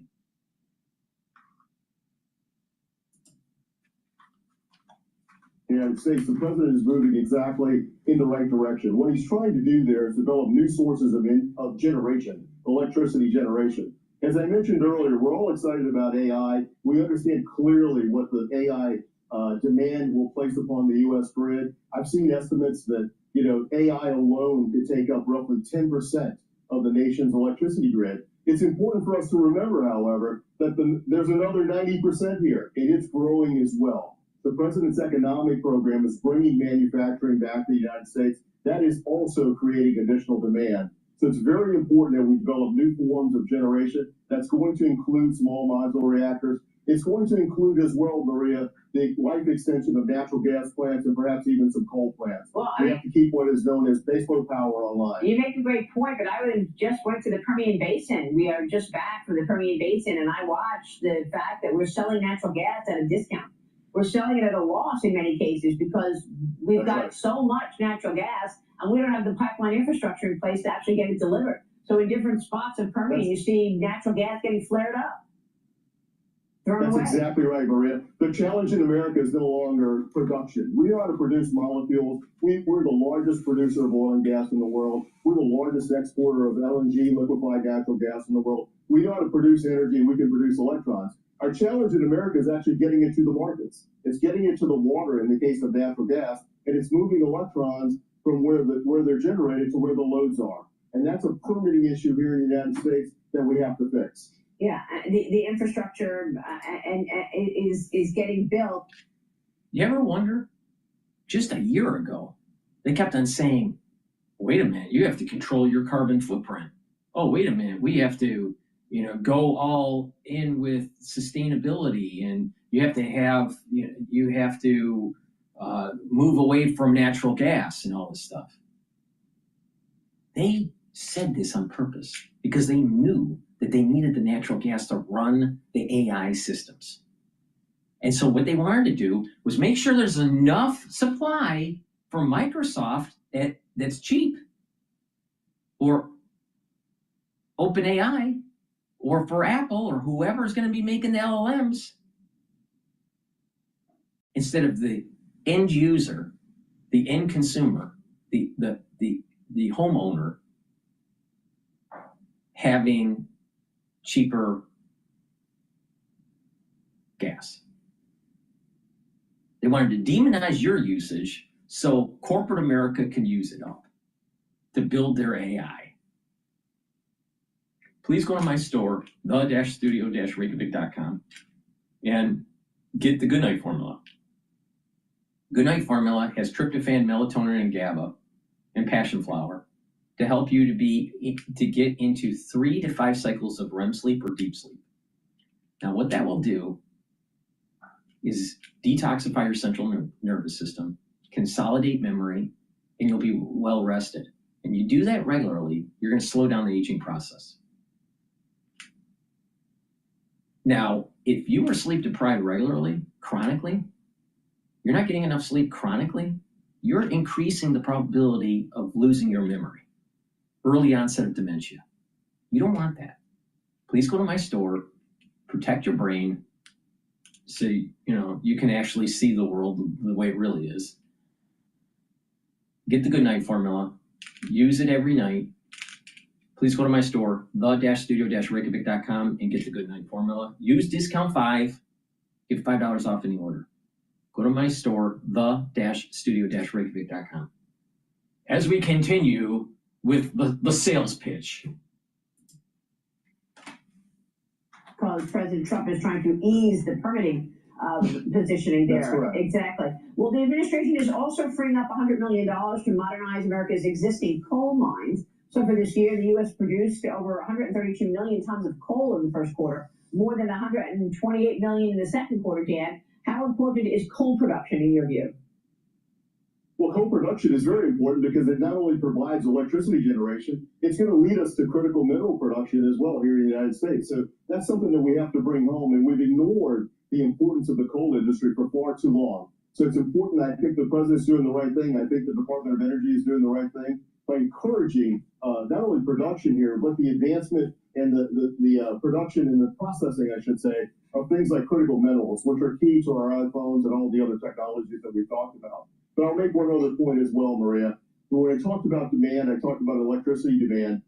We generate, I should say, or create new generation of about 50 to 55 gigawatts of electricity every year. We need to increase that to about 80 to 85 just to keep up with the current demand. So we are woefully short. So to the extent that we're going to extend the life of these coal plants, that's a great thing for the economy today. Look, I know that the demand is spiking because of the AI build out, but I'm still questioning the AI building numbers. I mean, you're talking about trillions of dollars in expectations moving into AI data centers and the build out there. When will we see a return on investment on all that money, do you think?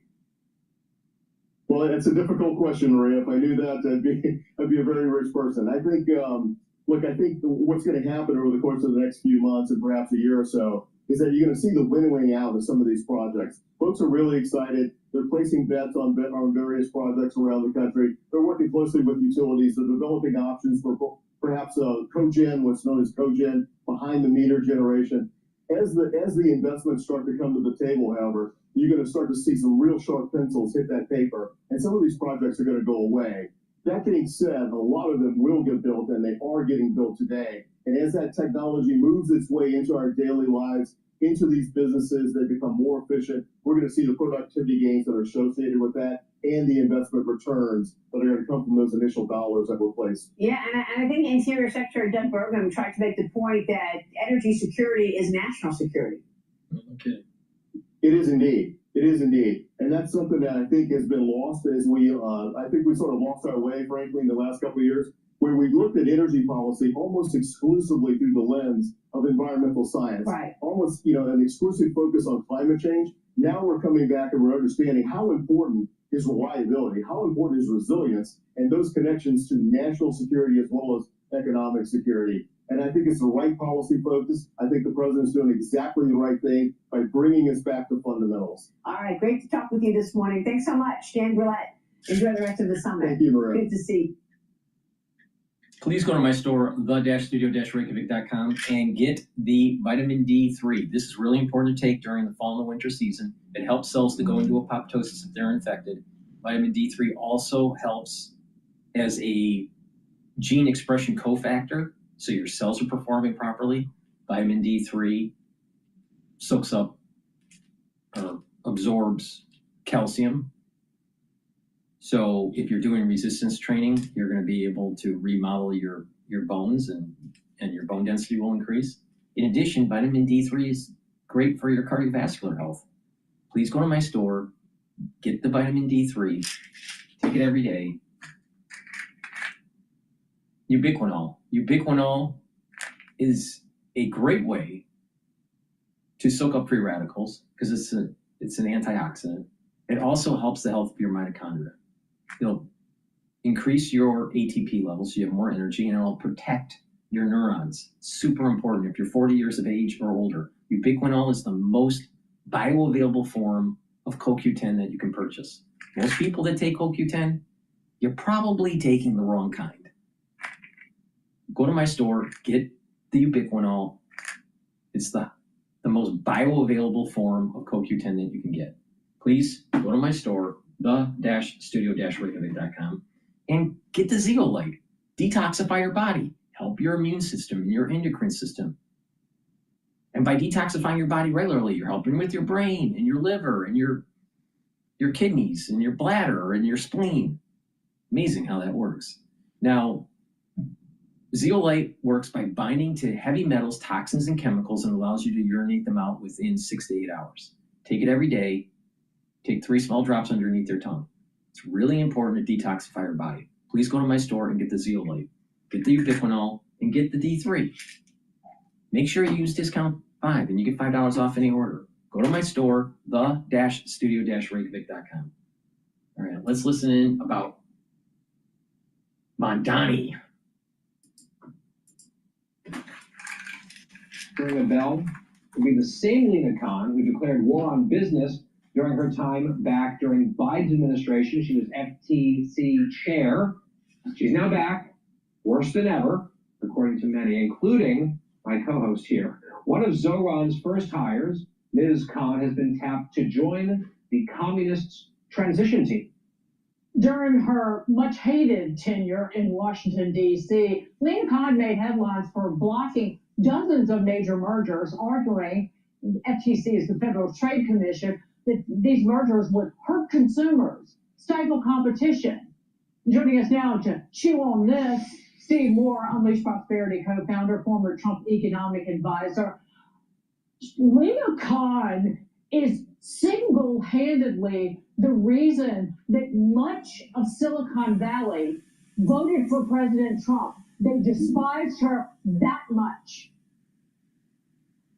Well, you're exactly right about that. And it's, if there's any area where the United States has been completely globally dominant, it has been in the tech industry with, the Magnificent Seven that have a greater value than all of the companies in Europe combined. We should be proud of that in America, that, all of the iPhones and all of the internet and so much of the social media has really been dominated by the U.S. and it's made so many tens of millions of Americans rich because they own it. But I want to mention another one. There was a very famous merger between Spirit Airlines and one of the JetBlue. Yeah. And JetBlue wanted to buy Spirit, and it would have created a 5th major airline. It made a lot of sense, and in fact, it would have increased competition in the airline industry. And the FTC blocked it, along with the Justice Department. And what happened? Spirit went out of business. The shareholders got screwed. It's basically limping along now, and you don't have that 5th competitor. So they're oftentimes driving American companies into bankruptcy, but not by not allowing these mergers. Mamdani looks at that track record and that legacy and says, "That's my gal, right? Bring her in." Exactly. What does that portend in your mind for governance here in New York starting very soon? It's going to be communist. Yeah, I've said this over again. By the way, it's a tragedy. It really is a tragedy what's happened in New York City. It's the most important city in the world. And this is going to be a brutal experiment. And look, I hope I'm wrong. I hope it does turn out. But, show me somewhere where it has worked out, where, Socialism has always failed, but it's not just socialism. He's pushing communism. And not just that. Not just that. You got a bunch of hipsters from Brooklyn that pushed him over the edge. The bulk of the differential between Cuomo and Mamdani came out of Brooklyn. Bunch of hipsters. Socialist hipsters. God needs to have an asteroid hit Brooklyn to get rid of the hipsters.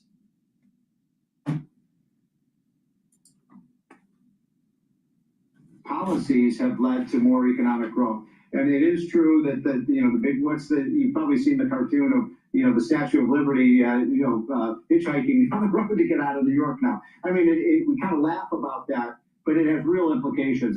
I believe that you're on Fox Business, you're a financial show. I really do believe that there's a good chance that Wall Street, at the end of his term, if he does all the things he's talking about, will no longer be the financially dominant. He's right about that. States. It's going to go to South. It's going to go to the South. On Wall Street may move to Dallas, Texas, or may move to Miami, Florida. But you can't punish capital if you want to be the capital country of the world, capital of the world. It doesn't make any sense.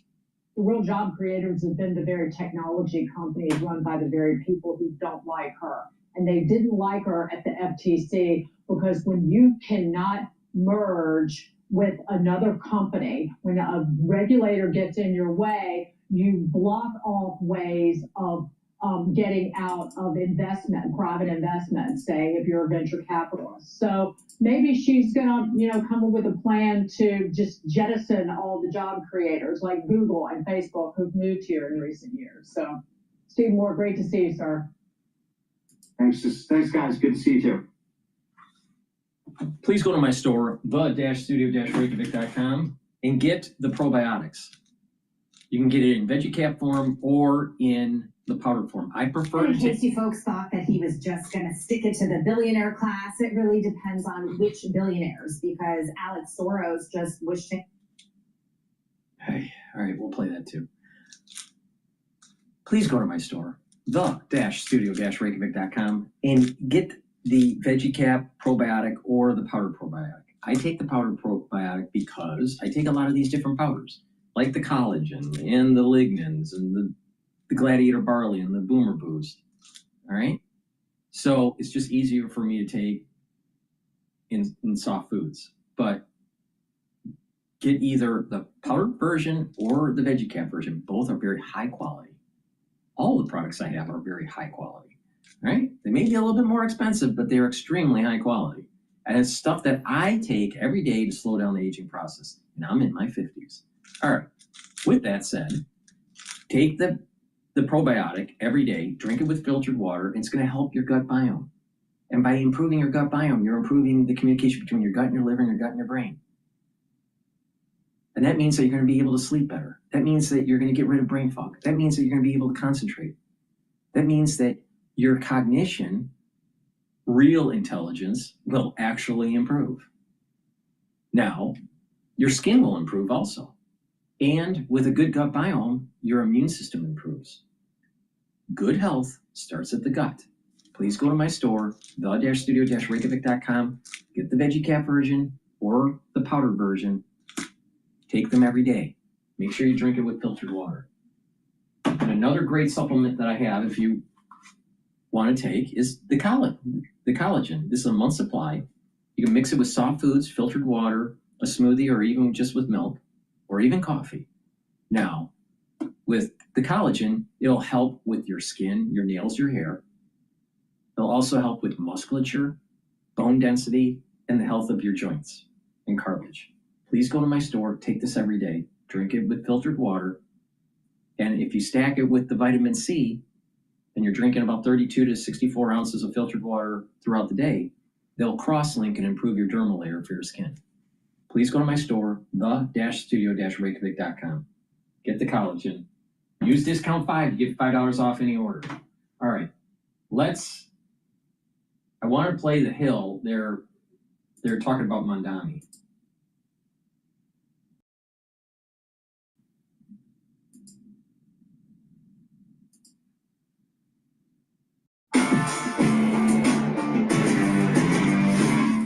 Welcome back to Rising. Niall, what's in your notes today? I'm glad you asked, Robert.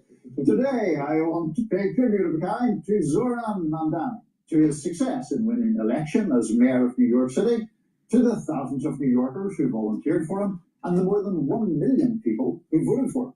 They all beat the odds in their own way. It's worth reminding ourselves just how He's a socialist. I mean, the guy on the Hill. How could Niall start clapping for Mamdani? He's literally going to destroy capitalism. I mean, literally, the United States is having a heart attack.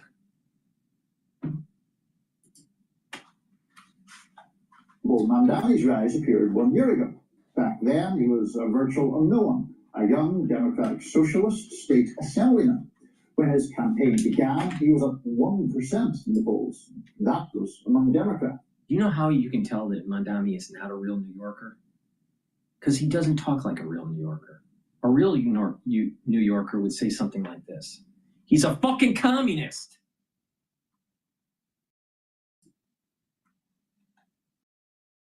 And in the end, he beat Andrew Cuomo twice. Cuomo, a former governor, the son of a former governor, the favorite of the Democratic Party's centrist Clintonite faction, and the favorite of some of New York's most powerful business interests. Mamdani first beat him in the primary in June, and beat him again on Tuesday. And that's good, because... Brought to you by the Brooklyn hipster. Bunch of socialists. Drinking their latte. Dreaming of a utopic world under Marxism.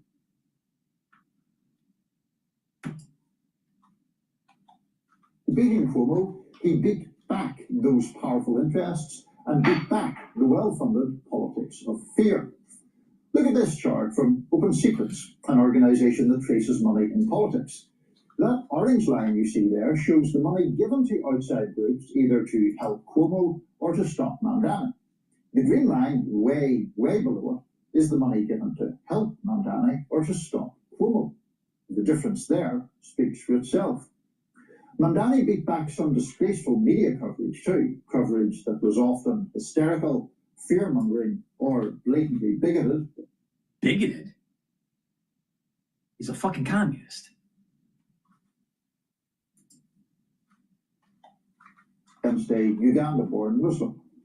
Now, believe me, I know there are many members of our audience who don't share Zoran Mamdani's democratic socialist beliefs. But I'd like to think that even some of those who disagree with his ideology might at least have some quiet admiration for his outsider victory. The people beat the power brokers in New York on Tuesday, and that's always a good thing. Here's the man himself, underlining that point in his victory speech in Britain. Thank you to those so often forgotten by the politics of our city who made this movement their own. I speak of Yemeni bodega owners and Mexican abuelas, Senegalese taxi drivers and Uzbek nurses, Trinidadian line cooks and Ethiopian aunties. Yes, aunties. To every New Yorker in Kensington and Midwood and Hunts Point, know this. This city is your city, and this democracy is yours too. This democracy is yours too. That's a message we don't hear enough in our politics, and that's another thing about... Plato warned us of people like him. The plebs that aren't educated will destroy, quote, democracy and lead to tyranny.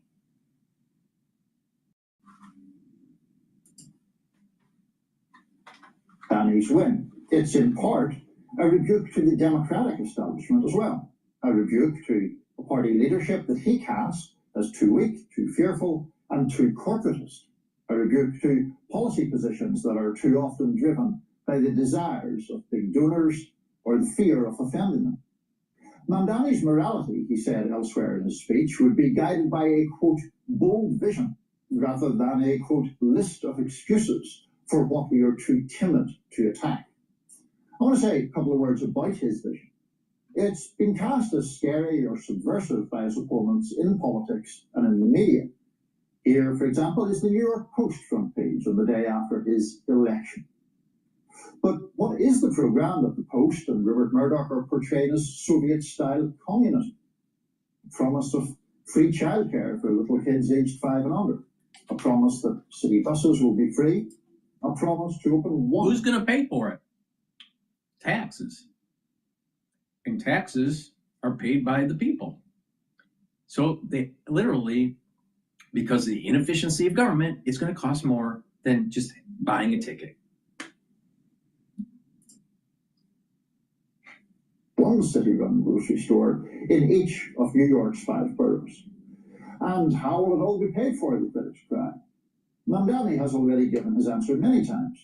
It's by nudging up the city's corporate tax rate so it's on par with neighbouring New Jersey, and by adding just 2% to the income tax rate. And don't you think those companies are going to leave and go to Texas, then go to Florida? So the tax base starts to drop. His socialistic policies will look like they're slightly working for about 12 months. And then all of a sudden a crash will happen. It always happens. Socialism, but you look at it in detail, it always falls like this. Now, if you don't believe me, read the book by Rand Paul about the myths of socialism. I forgot the title, but it was published maybe about 4 or 5 years ago. It's a great book. Make sure you read it, because socialism doesn't work. Earning $1 million or more. Only in America, where Democrats as well as Republicans often sing from the billionaire's song sheet, would offering free childcare for all, or asking the wealthy to pay 2% more tax, be seen as dangerously radical. But that's the point about Mamdani's candidacy. It was unafraid, and courage, just like cowardice, is contagious. That's why billionaires try to nip it in the bud. And it's why Zoran's victory speech has gone viral too. Because it felt good to see someone show some guts for once. To stand up to Trump, and to stand up for this nation's greatest city. A city that I, like many immigrants, first called home here in America. And to do it all like this. New York will remain a... So we bring in immigrants that want to push communism?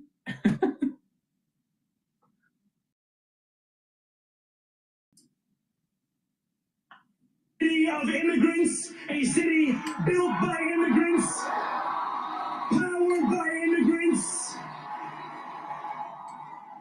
and as of tonight, destroyed by immigrants. And immigrants.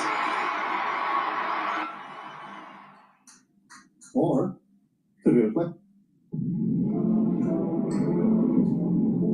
Does a rising tide really lift all boats? Well, rising tides can do a lot of things.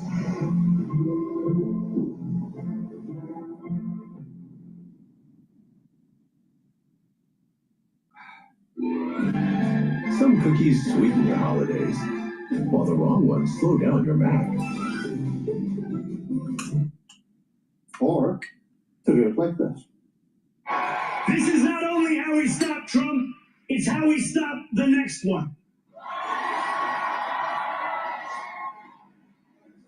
So Donald Trump, since I know you're watching, I have 4 words for you. Turn the volume up.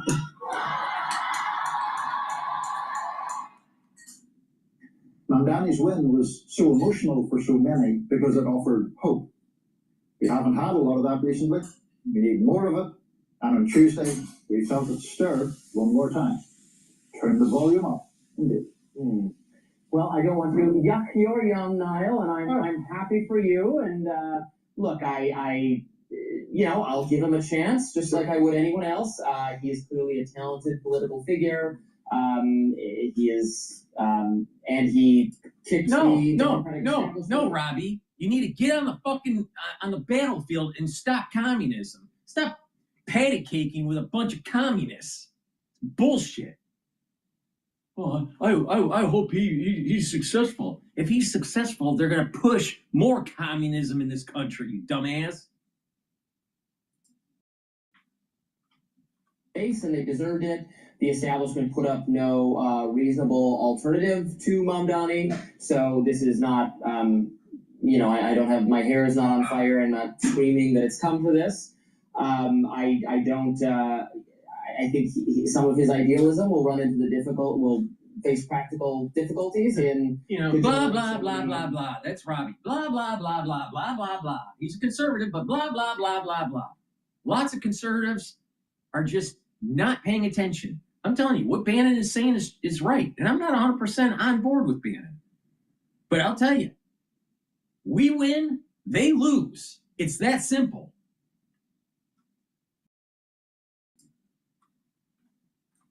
Elements of the city into working with him, and it is probably likely his governance will not be any further left than Bill de Blasio's was. So, is that Soviet-style communism? Probably not. I won't use that rhetorical excess. I did, it's not that I'm so against him, but I do, I'm watching the victory fanfare there, and AOC's there, and she's on her high horse, and Lena Khan is going to be on the transition team, whom I despise. And then Hassan Piker is there talking about how the Soviet Union should have won. And I'm like, okay, well, now we're getting into some real radicalism. And I just don't like to see Hassan Piker happy about anything. But whatever, it's not my night, it's yours. So. Well, the Hassan Piker Soviet Union thing, I wouldn't share that view. But I do think, AOC, naturally enough, celebrating a campaign that she herself supported. There was that big rally about a week or so shortly before early voting began with AOC and Bernie Sanders and Mamdani. And I just think that the fact that there was so much money shoveled in against them, so much I regard sort of ludicrous media coverage. The reality of the situation, Cuomo was a poor candidate to run, and not only that, his ground game was terrible. Mamdani's ground game was better. But the thing is just because he ran a better campaign, aka Mamdani, that doesn't mean that his policies are going to be good for New York. And I'm telling you, he is dangerous. And if you pay attention to what he was saying, didn't he sound a hell of a lot like Barack Obama?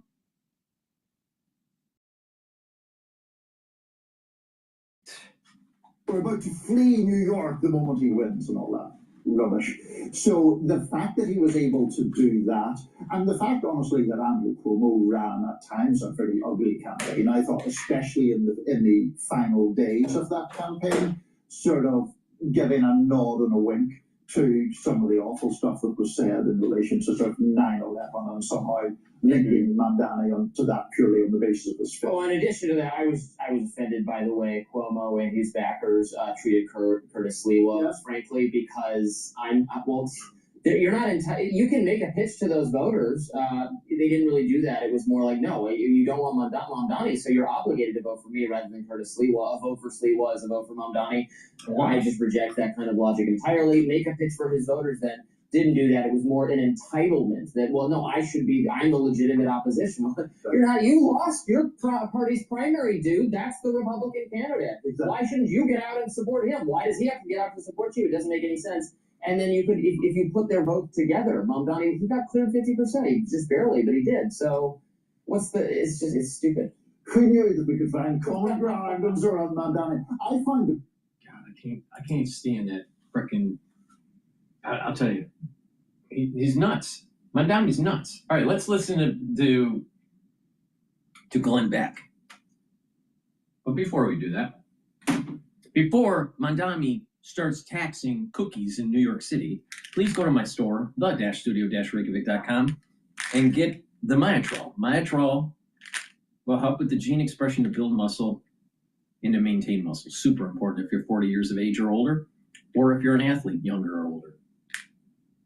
This has polyphenols, flavonoids, and lignans to help with that gene expression. Take the Myotrol, do your resistance training, and slow down the aging process. And so you don't turn into a communist, go to my store, the-studio-reykjavik.com, and get the clarity factor. You got to get rid of that brain fog because there's a lot of stupid people out there. Get rid of the brain fog, and then you'll be a capitalist, not a communist. Get the clarity factor, and what that will do is get rid of that brain fog and help with the neuroplasticity, so you're thinking faster, and you're going to be able to consolidate your memory and retrieve that memory better, and you'll be able to concentrate on tasks. So please get the clarity factor and don't be a communist, all right?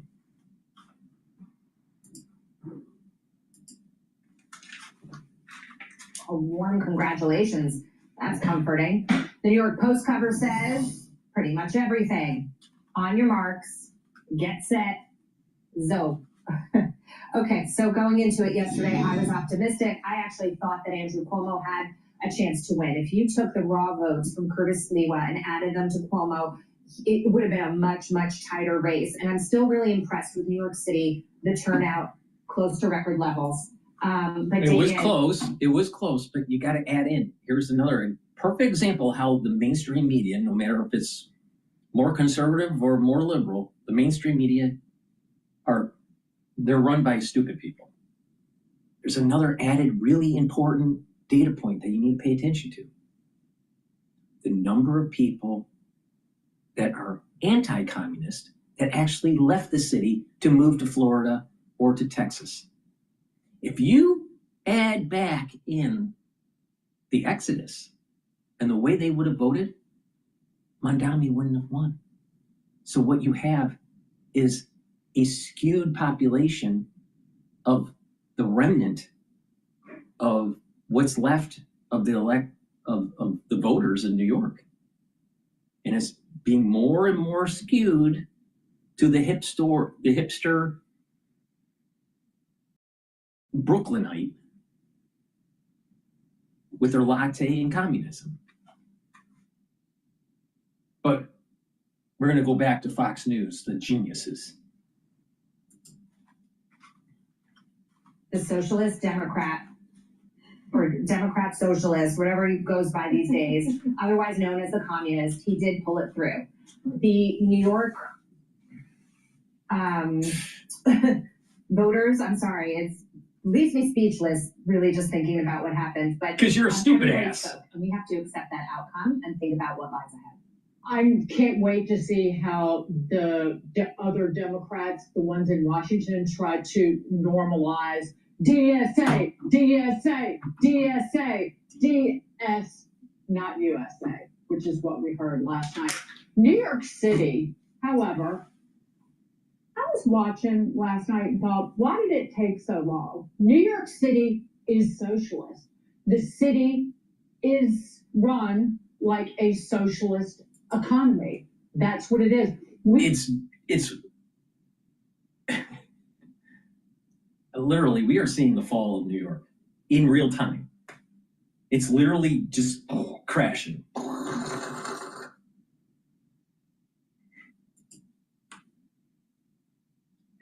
Fully socialized medicine. We have a network of city-run and operated hospitals and health clinics. If you break down the city's budget, oh, by the way, New York City is the biggest employer in New York City. It's, I think, more than 300,000 people are employed just by the New York City government, full-time employees. But if you break down the budget, you've got 27% of the total budget is just for education spending. You have another 17. The S&P 500 is selling off even more. If you've been paying attention to the dashboard, it's at 6,715. It broke the support level. The next support level is 6,650.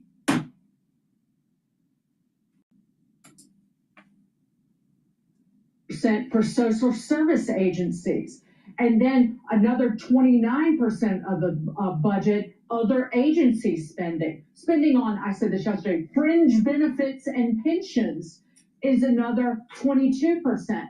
It's socialized. That's all it is. So this is a jerk circle that you have elected a socialist to fix problems created by socialism. Well done. Last night, however, listening to that speech, and he quoted, I think, Mario Cuomo when he said, you run with poetry, but you govern with prose. I think that's a Mario Cuomo quote. That's a big flex on Andy Cuomo. But he did not sound like the smiley face, I just want to be mayor for everybody. He was to President Trump and all of the people who make 6, 7 figures, 8 figures in New York City, be afraid, be very afraid, and he might as well have said, get out, and they will. To me, I really thought, Taylor, that the electorate changed. It changed in a way that I had not really gotten a full grasp on, even living here in New York City. And this isn't a post-COVID world, with people having moved to Texas and Florida and greener pastures that don't tax them on their income, and corporations moving as well. But what's so interesting to me, if we can go back to this full screen of this pockets of strength that Mamdani saw. Under age 30, he got 78% of the vote. He got 67%. Yeah, under age 30, all right? Why do you think that you deserve to be in New York if you can't afford it? Why? Don't have the skills? Why don't you go someplace else and build up the skills and then move to New York after? Oh, they want the nightlife.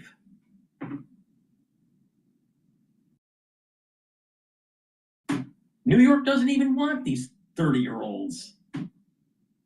That's why it keeps on trying to board it out every 3 years. He got 61% of the Asian vote, 57%. Turning hiding spots in the honey holes since 1957. And Moran. Vote.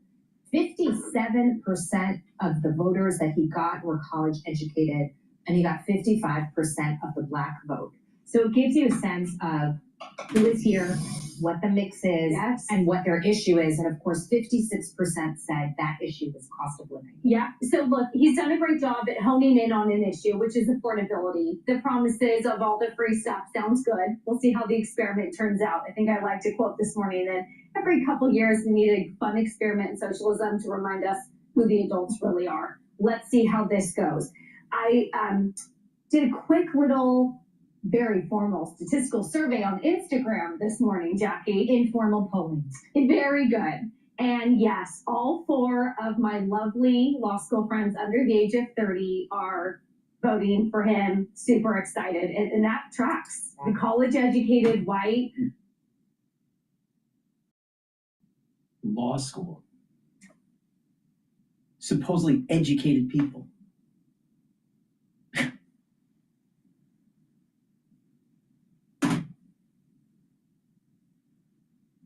This is the reason why Trump's administration is going after the elite education. Because they produced communists.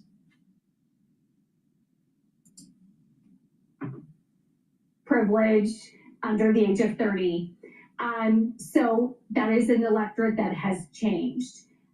I am excited that for one of the first times in a while, we're going to have a side-by-side comparison of the city on the hill that I love, San Francisco, who ousted London Breed, brought in Daniel Lurie, the heir of the Levi fortune, a moderate, business-friendly Democrat.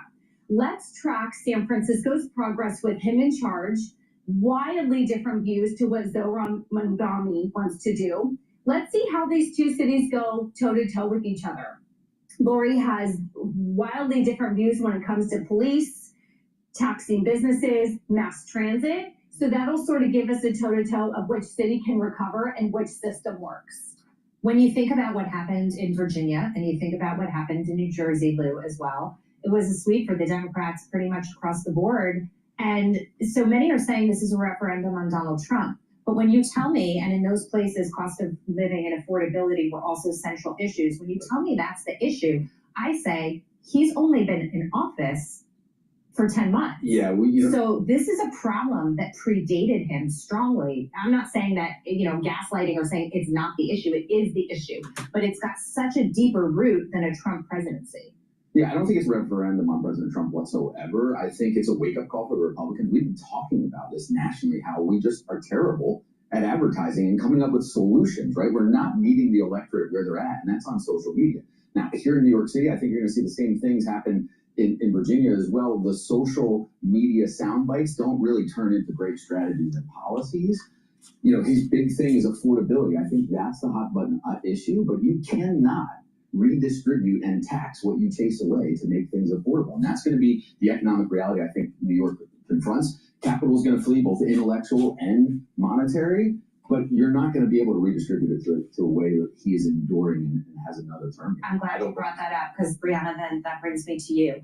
We talked about young voters. He got a lot of female voters here in New York City. I was really shocked by those statistics as well. And so when you look at this, you say, he promised you all these things. He's not going to be able to deliver all those things. Your quality of life might actually go down as a result of him being in City Hall. And so what do people expect? What do they think? And when they start to see that, how do you think they're going to feel?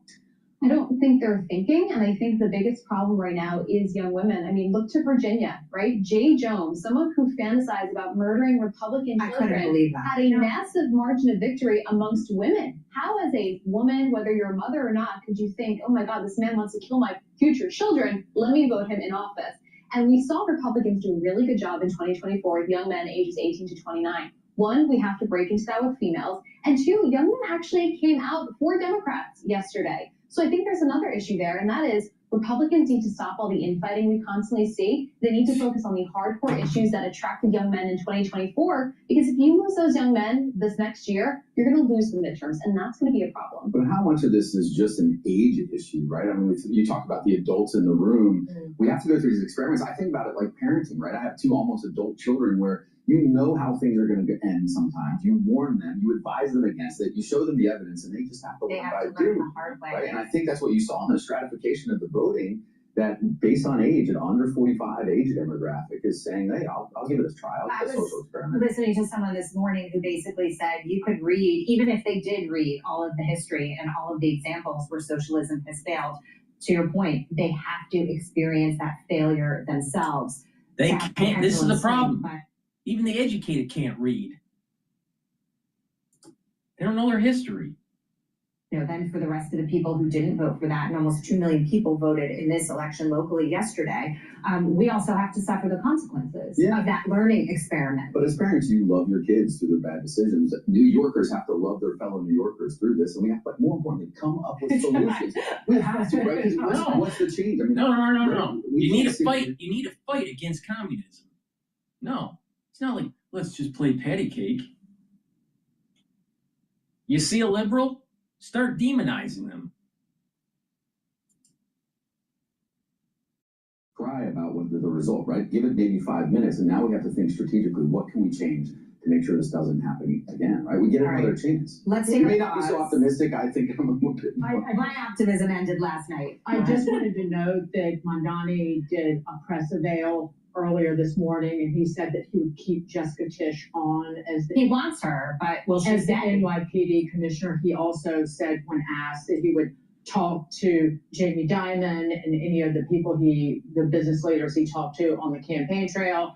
And he would also talk to Jonathan Greenblatt, who's head of the Anti-Defamation League. So he is talking a big game. The tone this morning is quite different than the very aggressive tone that he used last night, particularly when it came to President Trump. I won't quote some of that, but it was rough. However, when people leave New York, it benefits Florida and Texas. We talked about that, but the pension money, because we're talking about, I just wanted to say this. So the fringe benefits and pensions for city employees and retirees is $25 billion a year.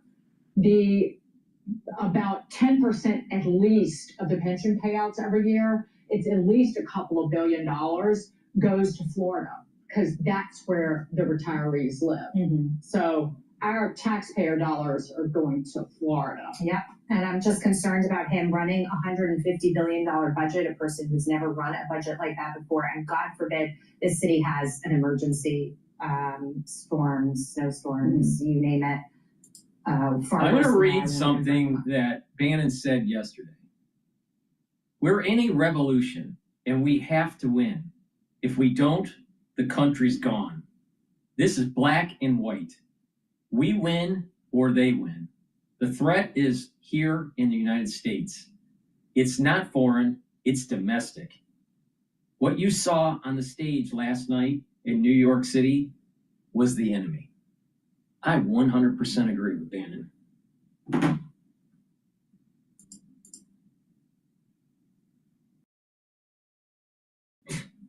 Amazing.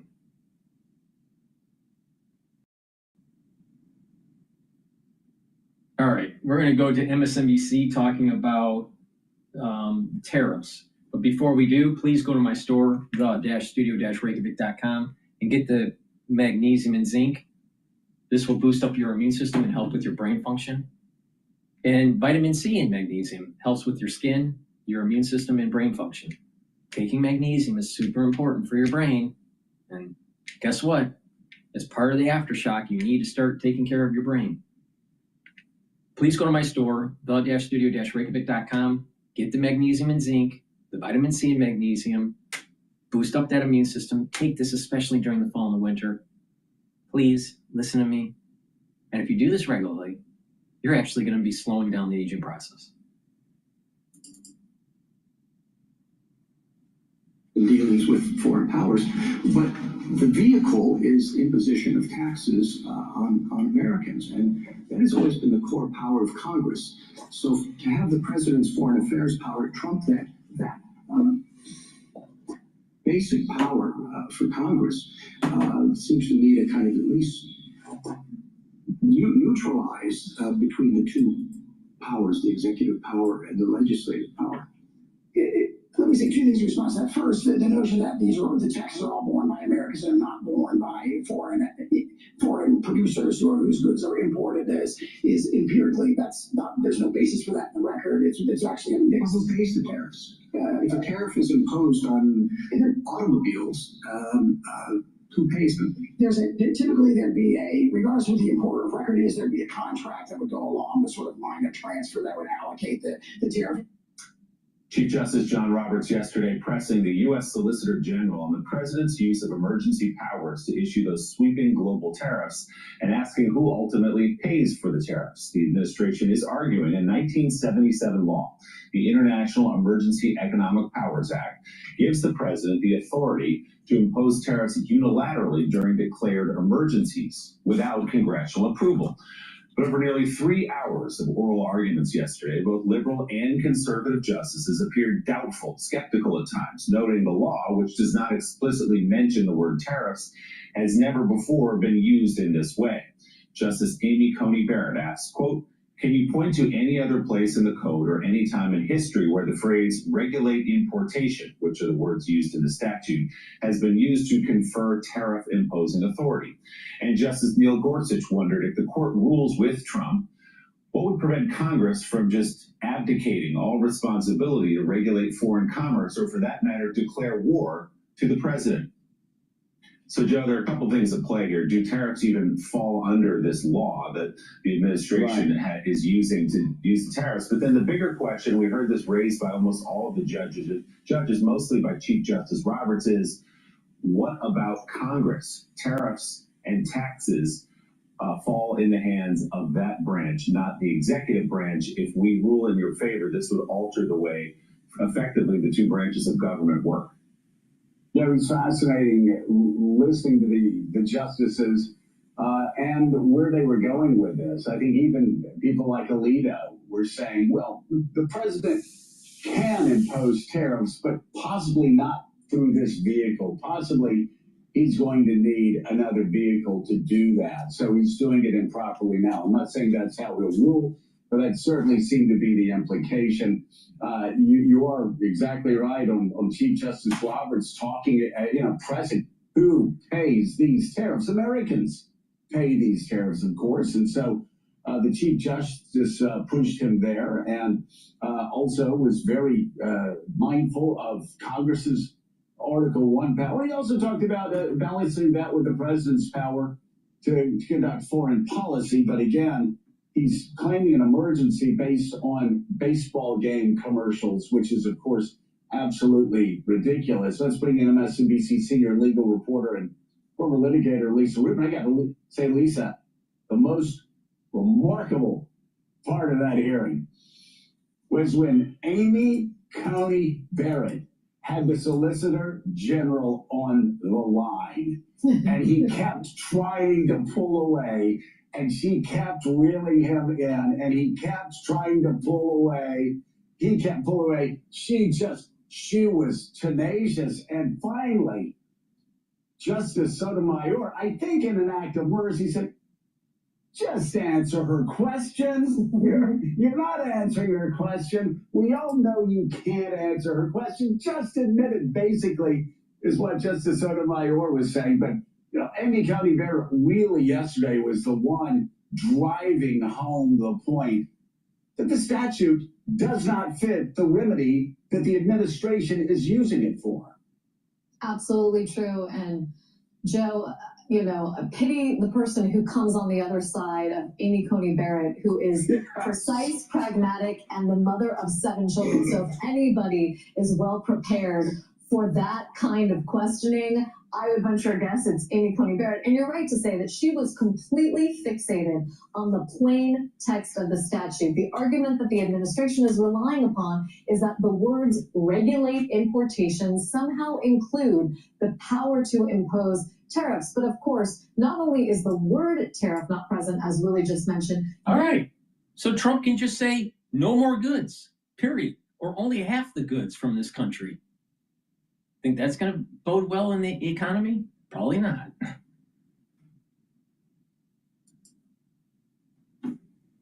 Nothing in the string of verbs there, as Justice Kagan mentioned, that gets to where John Sauer, the Solicitor General, wants to see the argument go. There's nothing in all of the things that the president can do under this Emergencies Powers Act that has anything to do with raising revenue, much less imposing taxes or duties. And that's where you get to the question of the larger constitutional issues about whose responsibilities really are these. And Justice Gorsuch is the one who was, like Justice Roberts, really focused on the question of, even if Congress, let's say for the sake of argument, wants to delegate those powers to the president, is that a line we should draw for them? And should we police their constitutional authority for them? Because if you're going to decide that they have delegated that authority in this statute, despite the lack of plain language, can they ever get that authority back? He was sort of asking John Sauer,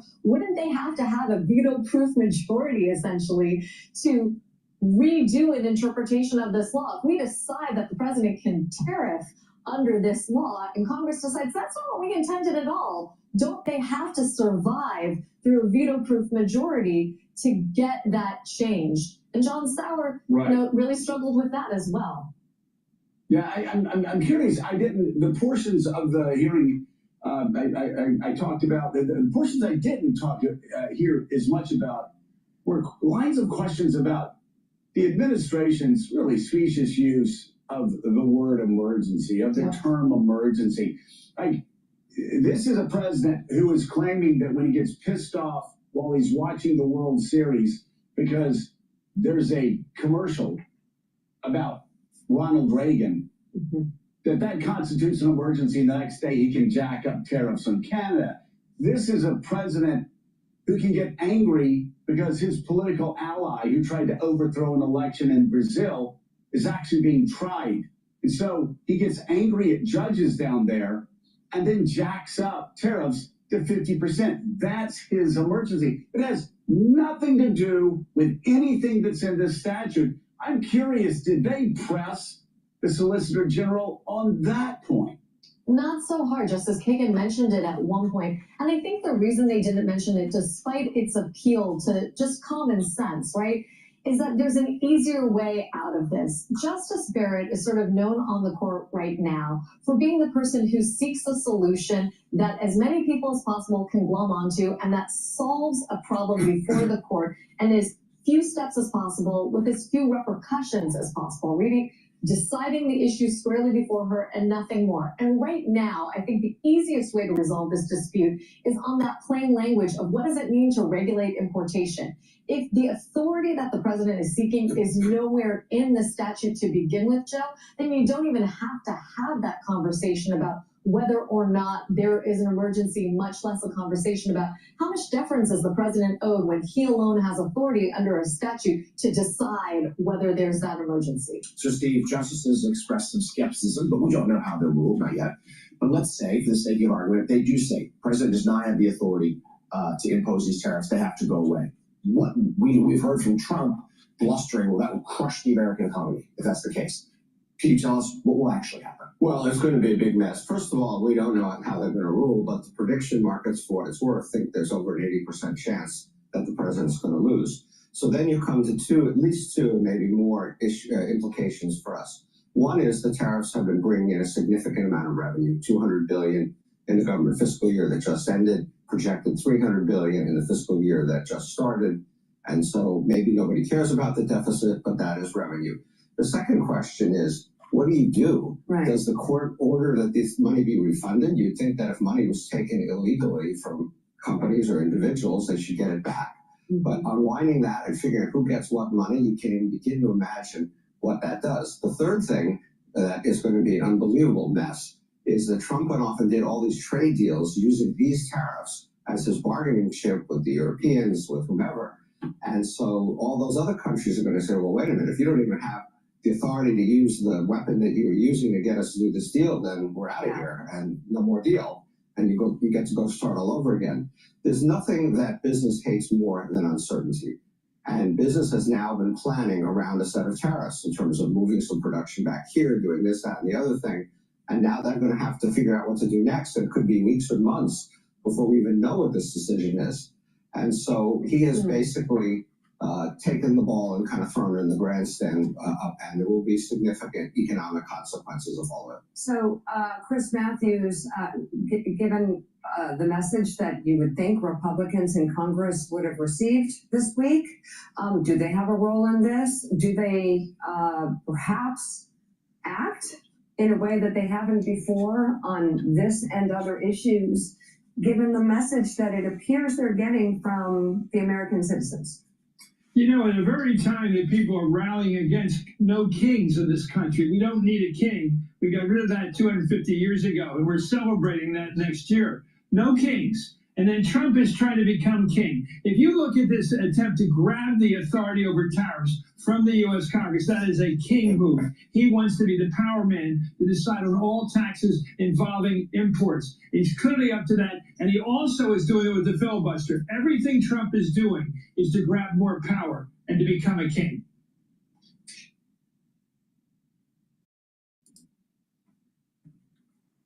Please go to my store, the-studio-reykjavik.com, and get the omega-3. Omega-3 will help with your cardiovascular health, bring down inflammation, and help with that lipid profile. Super important to take every day. Many people in the United States have problems with their cardiovascular health. Please take my advice and get the omega-3, bring down that inflammation, and control that lipid profile. In addition, take complete multivitamin. This complete multivitamin has the multivitamins that you need for proper enzymatic activity. These multivitamins act as cofactors to change the shape of your enzymes. Therefore, those enzymes will perform better in the cell. This is the reason why taking a multivitamin is so important. This is easy to digest. Please go to my store, get the complete multivitamin, take it every day, drink it with filtered water. And also, get the deodorants that I have. It's for males and females, and they're dual purpose. These deodorants will help with smelling good. You use it as a deodorant, but you also use it to detoxify your body. It's made from essential oils from the Himalayas, extremely high quality ingredients. Please go to my store and get the citrus and the peppermint, lavender, and tea tree. Again, it's for males and females. Use it as a deodorant, but it'll also help to detoxify your body. And when you detoxify your body regularly, you're helping your immune system and your endocrine system. please go to my store and get the deodorants. And don't smell like a crazy liberal.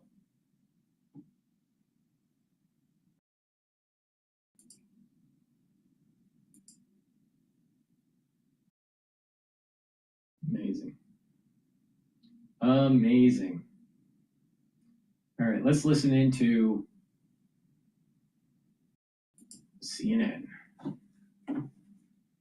After what happened during the election, some Dems are saying that they have a momentum and that Tuesday's election shows voters have turned on President Trump. So what might this mean for next year's midterms? Because a lot of people are shifting to that now. CNN Terry Enton here with us. I need to make sure I give you your due, Chief Data Correspondent Terry Enton. What did Tuesday's elections tell you about how important Trump will be for down ballot Republicans? Yeah, I think there are a lot of Republicans who saw those polls that, showed Donald Trump low nationally, and they didn't necessarily believe him. But for Democrats, those polls are real, and they are spectacular. And the reason I say that is because take a look here. Voted for the Democratic nominee among Trump disapprovers. I got 2017, Trump's first term, and 2025 in New Jersey and Virginia. In 2017, among the Trump disapprovers, the Democratic nominees got 82% in New Jersey, 87% in Virginia. Come over to this side of the screen. If there is any idea that Republicans are going to be able to outrun Donald Trump's low,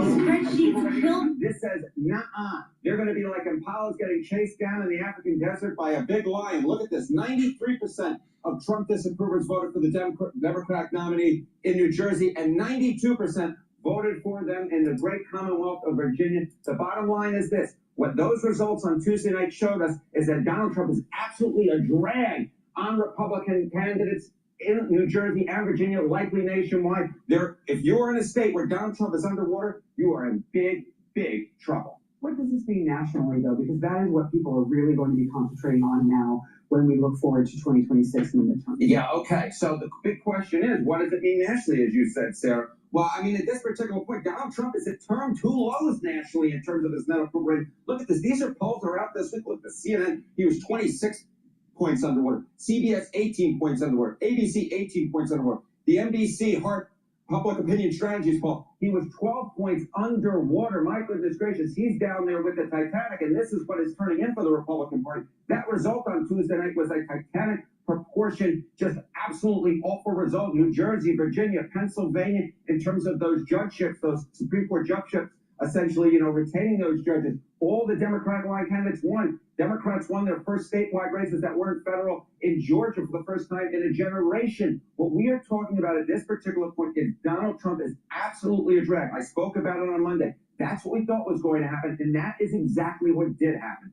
Donald Trump at this point is an absolute drag on these Republican candidates. We saw it on Tuesday night, and nationally I expect that result to hold, because at this point, Donald Trump is at his term two lows. You're talking about the Titanic. Democrats, before this, right, were on the Titanic. Their approval ratings lower than Republicans. What does that all mean? Okay, what does that all mean, right? I think there are a lot of Republicans saying, okay, Donald Trump ain't that popular, but the Democrats aren't popular either. And those Democratic low favor ratings, those will save us.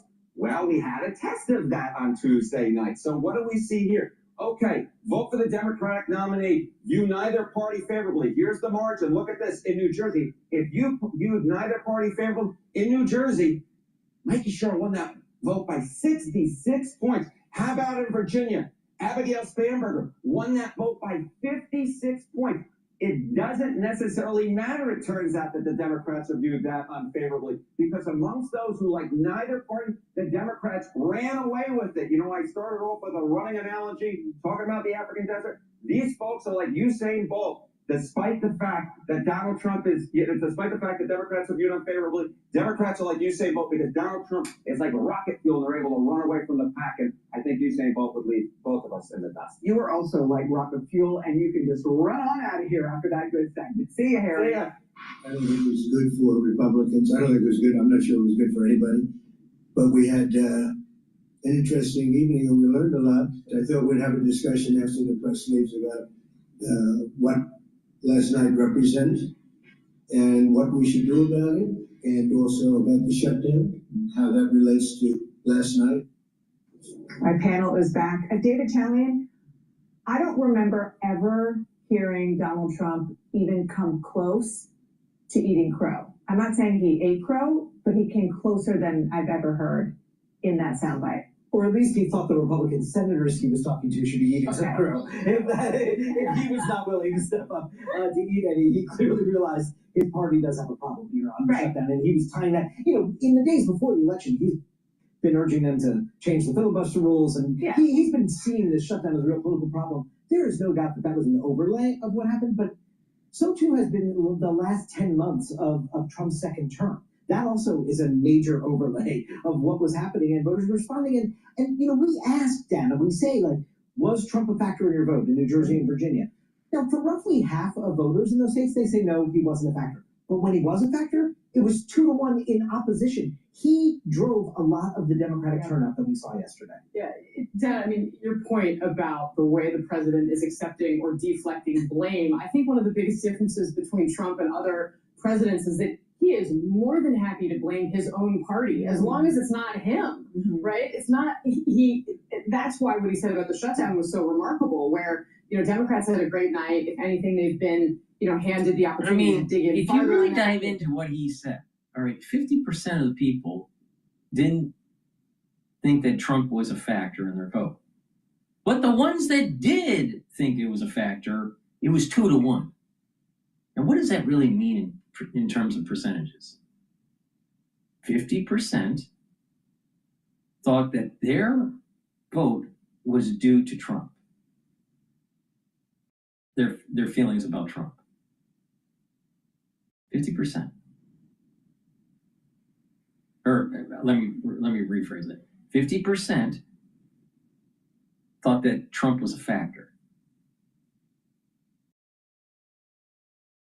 But the ones that voted because Trump was a factor, which is 50%, 2-1 voted for a Democrat.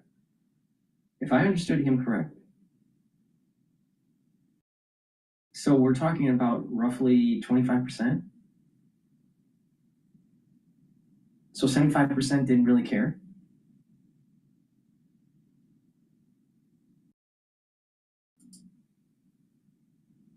Essentially told, keep fighting.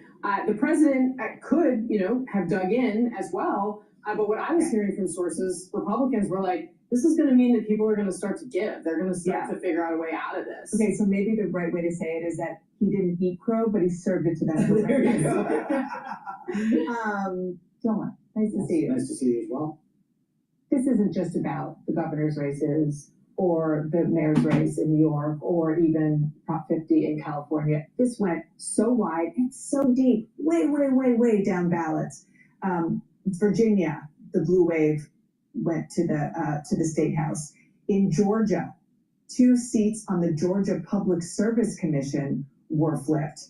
3 Pennsylvania Supreme Court justices were retained. In Connecticut, Democrats scored big municipal races and they flipped Republican seats. Right. It was down ballot. And in those big races we were talking about, particularly for the mayoral race in New York, you also saw a record turnout that we haven't seen in decades. This was especially somewhat surprising to me just when I look at the conversations that I had with voters during the last presidential cycle, particularly younger voters. You would pick up on a certain almost malaise, like a sense of almost people giving up on the democratic system, giving up or questioning whether their votes actually amounted to something. Now, look, in many cases, the tough part now begins for these people that have run these campaigns. But I think you can still have a takeaway of whether it was the frustration with Donald Trump, the broad coalition building, or a focused message on affordability rather than the existential topics that people may not be able to digest. People resonated and they went to the ballot box. They were actually moved and motivated to cast their vote. And that was something that, based off the last election, I think particularly for the Democratic Party, was a concern. I'm glad you mentioned young voters, and I want to drill down even more on the demographic and talk about male voters, ages 18 to 29, and look at the way that they came out. According to our exit poll, David, Mike Sherrill, 57%. Spanberger in New Jersey, Spanberger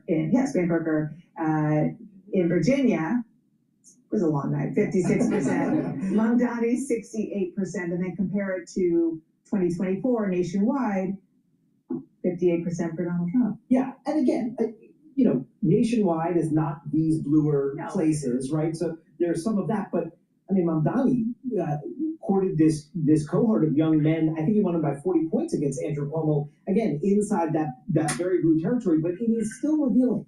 This is young men, Latinos. These are demographic groups that Donald Trump made gains in and powered him to really. I mean, New Jersey was a place where he had narrowed his loss to just 6 points last year because of Latinos, young men, and the like that he made gains with. And you just saw last night, those gains were not permanent with Donald Trump not on the ballot. And after 10 months of this term, that was given back to the Democratic Party. And in terms of the 10 months of this term, one of the factors that could be a good data point that is instructive is the question of Trump's immigration enforcement, whether it has gone too far. This is a question asked of Latino voters. 76% of Latino voters said yes in Virginia, 59% in New Jersey. Yeah, and I think this is really telling because this issue, the issue of the border, Trump was clearly winning on, right? And Joe Biden was clearly losing on that issue. But to have this kind of a swing and to really get our first sort of sense of understanding what the optics of this are really going to mean, the sort of basic truth, it seems, in American politics, and, David, you've covered so many presidential elections, is that the electorate in general isn't really hugely comfortable on either extreme, right? And that's true in the big picture, and it's also true for these smaller issues.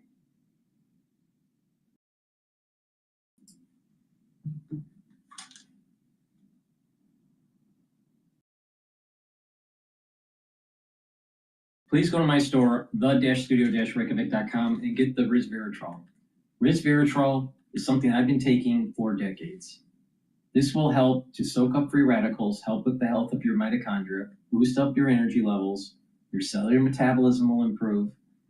Resveratrol improves the health of the basal layer of your skin. This is the reason why you look younger when you take resveratrol. And resveratrol helps with youthful gene expression and gets rid of cells that are in senescence. Please go to my store, get the resveratrol. Resveratrol stacks great with C60, ubiquinol, NAD+, even clarity factor. Please go to my store and get the resveratrol. And another great supplement you should be taking, especially if you're 40 years of age or older, is the vitamin B complex. Vitamin B complex will rev up your cellular metabolism, help your electron transport chain, which is within your mitochondria, to produce ATP. The first 4 B vitamins help that.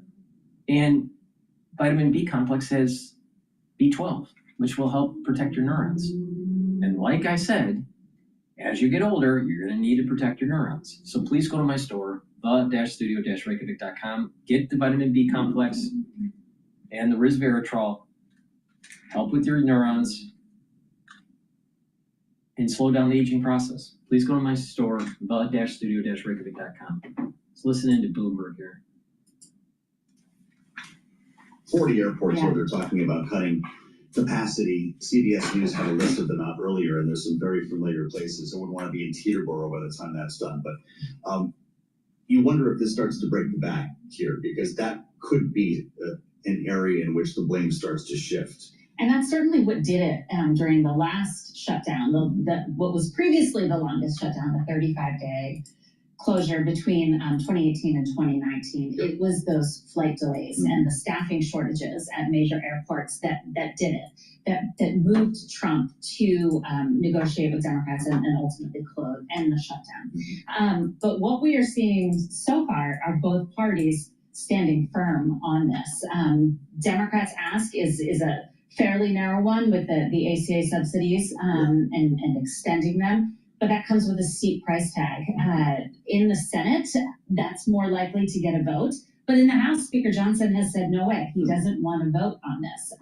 It is something that could really ostracize his right flank, the ultra-conservative House Freedom Caucus, for whom government spending is a top priority. minority. And so we just keep going back and forth on this. Well, even if Mike Johnson said, bring it, we'll go to the floor. There are questions about how this deal would work, because there was a period of time we were asking Democrats every day on the program, would you vote to open the government if you were guaranteed a floor vote on Obamacare? They all said no, because there's no trust. We're not going to just go with the promise of a vote. We want a deal. Are they starting to change their tune?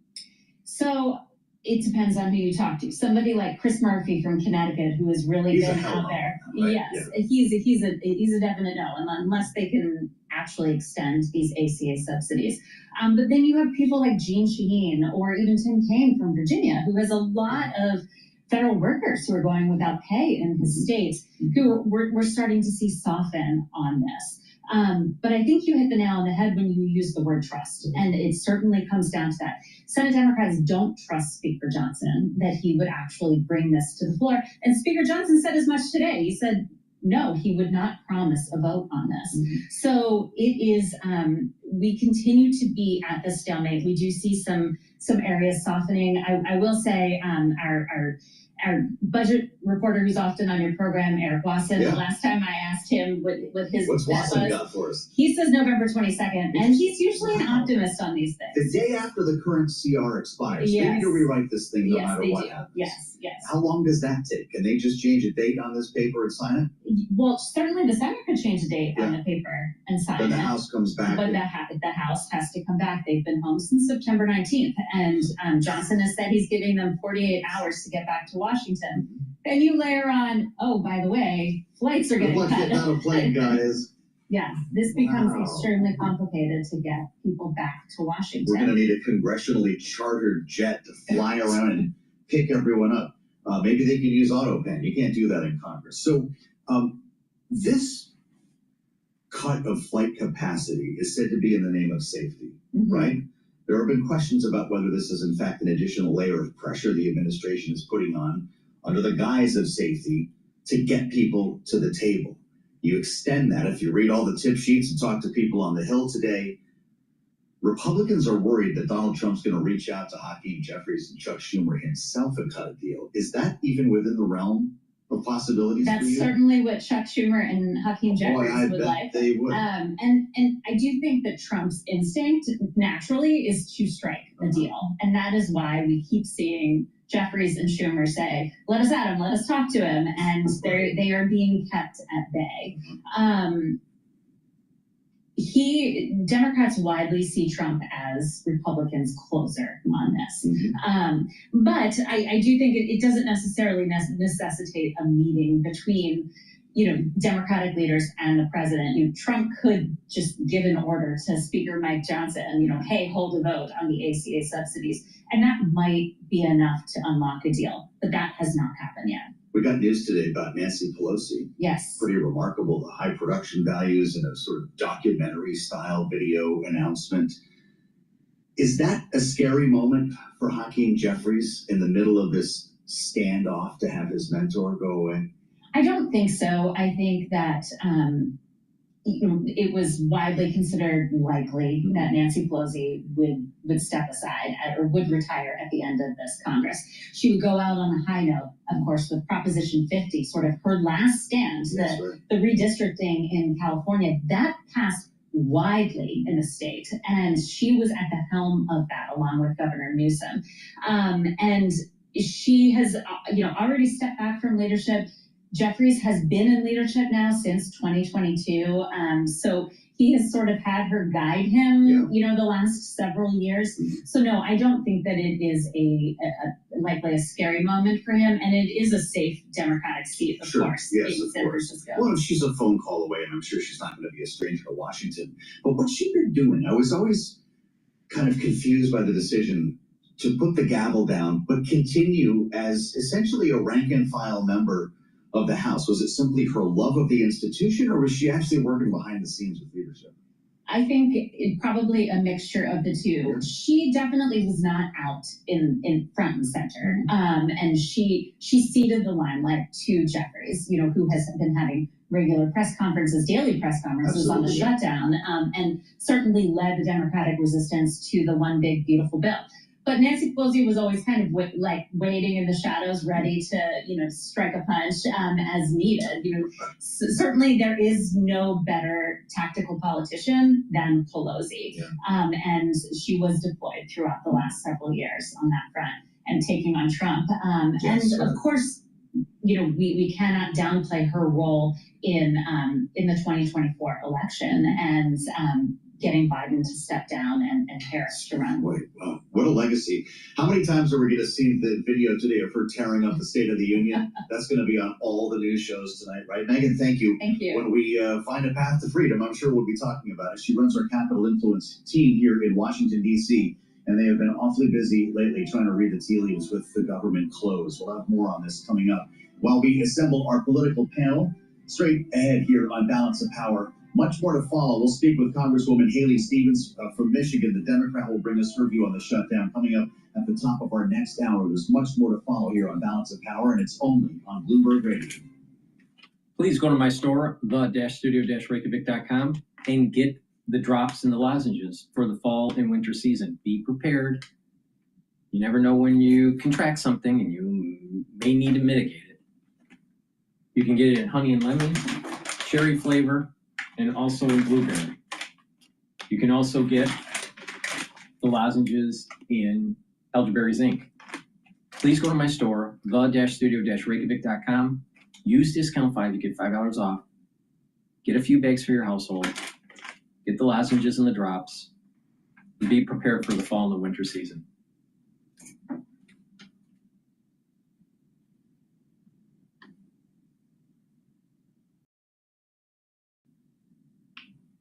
All right, let's listen into MSNBC demonizing Trump.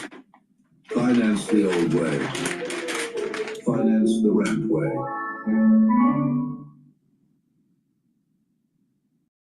Adobe Acrobat Studio is all new. What's a PDF spaces with AI do? To a sales invoice good enough to use. Adobe Express runs the heat. Donald Trump and his bevy of MAGA Republicans are very comfortable lying to the public left and right. We all know that. But there's some lies that you just can't really get away with. For people that don't have 401ks or are not invested in the stock market, but they've seen their grocery prices go up, inflation. No, you're wrong. They went up under Biden, but right now they're going down. I mean, Trump has shown a remarkable ability over the years to convince large swaths of the American public of all sorts of things that aren't true. But there are topics where Trump's lies just aren't sticking. A new poll finds about 70% of Americans say groceries are more expensive now than they were a year ago. And about 60% of them are blaming President Trump. There you go. That was on Fox News. I mean, no matter how much Trump tries, his spin is no match for reality when it starts to hit Americans at home. People can tell if their groceries are getting more expensive. And I think that's an important thing to remember as we think about what we saw in elections all across the country last night. Now, don't get me wrong. There are millions of reasons. We've been talking about them throughout the course of the show, why Democrats won so many races last night. But there is one reason Trump is blaming for why Democrats did so well and why Republicans did so poorly. I thought we'd have a discussion after the press leaves about what last night represents and what we should do about it, and also about the shutdown, and how that relates to last night. I think if you read the pollsters, the shutdown was a big factor, negative for the Republicans. Don't you love that he's announcing what the private conversations are? There's that. I mean, that was Trump speaking to Republican senators this morning, and he's right. Poll after poll has shown that the American public blame Republicans for the government shutdown. And I think that is because the shutdown is not some big abstract political thing happening in D.C. It is impacting Americans' lives in real, tangible ways that Republicans can't spin their way out of. I mean, yesterday, despite court orders from 2 different federal judges requiring the Trump administration to fund SNAP, the food stamp program nearly 42 million Americans rely on, Trump claimed he would refuse to release any funding until Democrats caved and ended the shutdown. Now, the White House has since walked back that claim, but food is still not on Americans' tables. Despite the Trump administration saying that they will partially fund SNAP benefits this month, millions of Americans still may not actually see that aid anytime soon. Because the guidance that Trump's USDA has given states for distributing those partial benefits is filled with red tape. that could mean it will take weeks before anyone can actually access those funds. And just like the Trump administration's decision to not fund SNAP in the first place, none of that is necessary. I mean, the Trump administration is choosing to make this as painful as possible. Even once that partial funding is eventually distributed, the Trump administration is actively choosing, even though they don't have to make it just 50% of what SNAP recipients are entitled to. That means the average SNAP allowance right now is just $187 per person a month. The Trump administration is choosing to make that just $93.50. Can you imagine trying to buy a month's worth of groceries with just $93? That's the reality the Trump administration is forcing upon millions of Americans right now. And that is a reality that no amount of lies can spin. President Trump is not lying about one thing, though, that this shutdown is hurting the Republican Party's popularity. That's true. So now the question is, how can Democrats use the clear message from last night's win to get Republicans to end this shutdown? Joining me now is Democratic Senator Chris Murphy of Connecticut. What a big blowout last night. I want to talk to you about that. But what's also happening right now is the government remains shut down, which is having a huge impact on Americans across the country. And the Washington Post is reporting there is a group of about a dozen, what they're describing as moderate Senate Democrats, considering striking a bipartisan deal to end the shutdown and fund the government if Republicans pledge to put the ACA subsidies up for a vote. I'm guessing, because I've been watching what you've been saying and watching what you've been saying online, that you don't think that's the right strategy. But tell me why. Well, I mean, first of all, it was great to see Governor-elect Cheryl and you talking about, what a big win she had last night. This was a night where, clearly it was a referendum on Trump's corruption and chaos. But I also do think that this was an endorsement of the Democratic Party, which has been for the first time this year really showing some fight, standing up for our values and saying, listen, we're not going to sign on to a corrupt, immoral budget. People don't want the shutdown to continue any longer than is necessary, but they know who's causing it. Increasingly, people say, listen, this is Donald Trump's shutdown. All he has to do is sit down and negotiate with Democrats for a couple hours, and the shutdown could be over, because what are we asking for? It's not unreasonable. It's not earth-shattering. We're just saying, don't raise premiums on 22 million Americans by 25, 75, 150% this fall. That's what we're asking for, to get the government back open and operating, and the president could cut that deal in a matter of minutes. So yes, I think it would be very strange after the country just came out and rewarded Democrats for finally standing up and fighting for our values, to then give in to Donald Trump and cease fighting. Donald Trump said this morning he doesn't want the shutdown to continue. And so it's probably just a matter of time before he's in a discussion with Democrats about how to end the shutdown and protect people in this country from these massive healthcare increases. Maybe that's overly optimistic, but we should at least, wait a few days to find out how he's going to react to this thumping Republicans took last night. Yeah, I mean, it's the moral thing to do, the right thing. I think I first met you when we were running on healthcare. You've been fighting on this issue for 2 decades, longer than that. It's the morally right thing, but it's also politically the right thing. If you're Trump, it's politically the right thing to make sure costs don't go up on healthcare. Do you think after the thumping last night, I love that term, and it was a clear referendum on Trump, a clear referendum in support of what the Democrats are standing for, do you think any Democrats' spines have stiffened who may have been a part of this group who were kind of contemplating folding on this? Yeah, I mean, we've obviously been in close discussions all day today. The folks who are in that room talking to Republicans, in discussions with people like me who believe that we should continue this fight to protect people's health care. And, hopefully there, will be some fruit from those discussions in the coming days. But you are right to point out the moral consequences of reopening a government with premiums doubling for Americans. The estimates are that about 4 million Americans would lose their health care insurance. I spoke to a woman in South Florida just earlier this week, where the horror will be the worst, who is going to lose her insurance and is going to have to decide whether she or her husband gets health care. They both have very complicated illnesses. They are deciding which one of them is going to survive to be able to take care of their 4 kids. So shutdowns are very hard. They involve lots of pain. But if we reopen the government and 4 million Americans lose their health care insurance, there is enormous moral cost to that. There is pain as well. Republicans have put us in a situation where we have to choose between a shutdown where people don't get food and reopening the government in which people lose their health care. That's a false choice. But the voters told us on Tuesday night that they want us to keep this fight up on behalf of their health care. And I think that we should keep this fight going to at least see if Donald Trump is willing to come to the negotiating table. And the Trump administration could choose to fund SNAP benefits. They have funding to do that for some period of time. They've obviously not done that fully.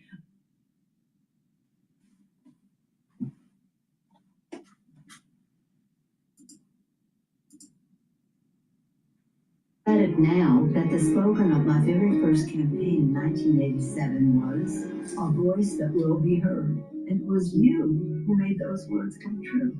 It was the faith that you had placed in me and the latitude that you had given me that enabled me to shatter the marble ceiling and be the first woman speaker of the House.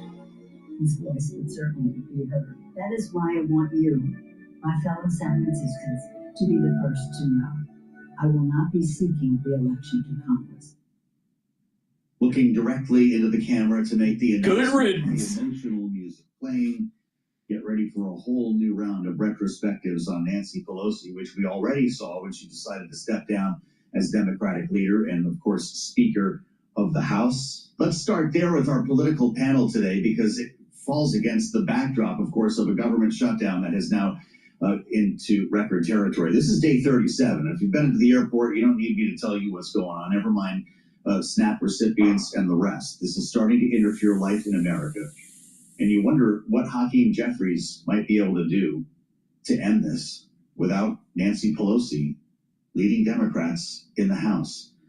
Lisa Camuso-Miller is back with us, Republican strategist, Senior Vice President at Rock Solutions, former spokesperson for the Republican National Committee. It's great to have you, Lisa. And Christina Greer is with us as well, Associate Chair, Department of Political Science at Fordham University, our Democratic strategist. Great to have you both. Christina, what does this mean for the Democratic Conference, if not the end of an era? This is obviously not someone who was still in leadership any longer. How are you looking at this announcement? I mean, we're looking at a great public servant, not just to the residents of San Francisco, but obviously to the body of Congress as a whole. But I do think as sad as it is to see someone as brilliant as Nancy Pelosi retire. I mean, she comes from the D'Alessandro family from Baltimore, and they've been great public servants for generations. I do think that there's a window for optimism and a passing of the baton. I think, I'm in New York City, and so obviously the Democrats just had a major win with a very young rising star in Mamdani. I think a lot of Democrats want new leadership. They want excitement. They want people to sort of be a 21st century politician for them. And, there are already two candidates that have said they're going to run for Nancy Pelosi's seat. So I think that there could be a real opportunity for a lot of Democrats to feel like this could be a changing of the guard with new and fresh ideas on an old foundation that many Democrats, such as Nancy Pelosi, have put forth. Lisa, you, of course, work for a Republican speaker, but are you seeing this as a change of the guard? She's obviously not in leadership any longer. She had been essentially a rank-and-file Democrat in the United States House. This is the Hakeem Jeffries era, is it not?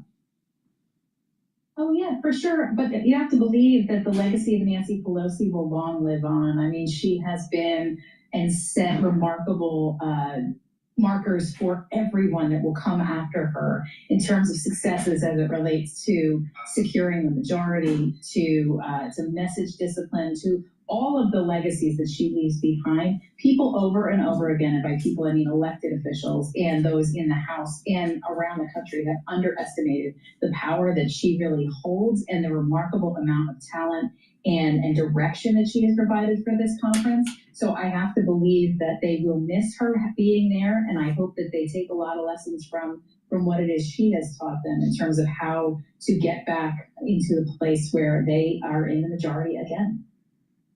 Christina, is there a move that Nancy Pelosi would have made in this standoff with a government shutdown involving the extension of healthcare subsidies that come from the ACA that Hakeem Jeffries maybe has not considered yet? Is there a style difference that would have kept us out of this mess? I mean, that's hard to say. I wonder if Nancy Pelosi would have been able to caucus differently so we wouldn't even get to a shutdown. I mean, That's right. You know, prospecting that I don't know. But, you know, I think obviously Hakeem Jeffries still relies on the wisdom of Nancy Pelosi, and much of his foundation is watching her. Hakeem Jeffries is an idiot. And, you know, caucus and get the ACA across the finish line. I think that this is a really hard, challenging time for not just Democrats, but Republicans as well. We're talking about short-term pain versus long-term, you know, travesties for the American people. And the Democrats are trying to hold the line, but obviously, you know, pocketbook issues are real. Thanksgiving is around the corner. There's so many families that were struggling before the shutdown because of DOGE, because of layoffs and furloughs. Yeah, blah, blah, blah. So I don't. Fordham University Associate Chair, Department of Politics. I went to Fordham, you know, for my pre-med. And, you know, classic example of a fucking liberal. All right, here's the problem with Jeffries.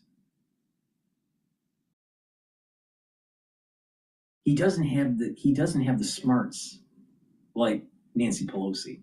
Nancy Pelosi, even though I was totally against her politics, she was a great strategist. She knew game theory. All right? Jeffries is just a dipshit. No strategy. Not smart enough. Appreciation for each other and the way we have gone about our work. He's leaving because of violence and political threats against his family. What does that tell us about the state of politics in the Capitol? Well, Joe, I think it is reflective of the moment that we are in. And I think that it is the kind of cautionary tale that we, as those who work in the political world, but also those who take the leap of faith and the leap of confidence to run for office, that if we are not more careful and that if we continue down this violent trajectory, we are going to have less quality candidates and candidates that are willing to work and do the courageous work that it takes to be an elected official. She's not answering the question properly. The problem that is happening is that the people that are voting are realizing that their representatives in government are not paying attention to them, and they're captured by special interests, big donors, lobbying groups, PACs, and they're not listening to the average citizen that they represent. And because of that, there's an anger that is starting to emerge. There will be a time in the United States, if our representatives do not pay attention to the people, where there is a very high probability that there will be a similarity to the French Revolution in modern day. And that means extreme violence to reboot the government, because Congress isn't listening to the will of the people. And they're paying attention to the special interests. Now, Plato did say that this was going to happen and it'll lead to tyranny. And just look at what's happening in France. It's a basket case. They've been having a French Revolution every 50 years, right? They don't have a stable government. But it's because they don't have true representation of his people. We used to have true representation, but we have Congress doesn't pay attention to the people. That's on the Republican side and the Democratic side. So this, we're going to have bad quality candidate. Why don't you just stop? You got to get the special interest money machine out of the way. You have to abolish that. So there's true representation that's happening in Congress. Think about the argument that the Democratic Party has right now. Think about it. They want to keep on continuing Obamacare, even though it's supposed to sunset. All right. And every time that it's about to be abolished, they go, well, it's going to raise premiums by X percent. Well, yeah, that will always be the case every time you decide to cancel the program. So what they're basically effectively saying is that we don't want to cancel the program. They need to come it needs to come to a head and just cancel the program and stop it. No, they just, they go, well, if you take it away, it's going to raise the premium. So what? So what? So what? Just let it.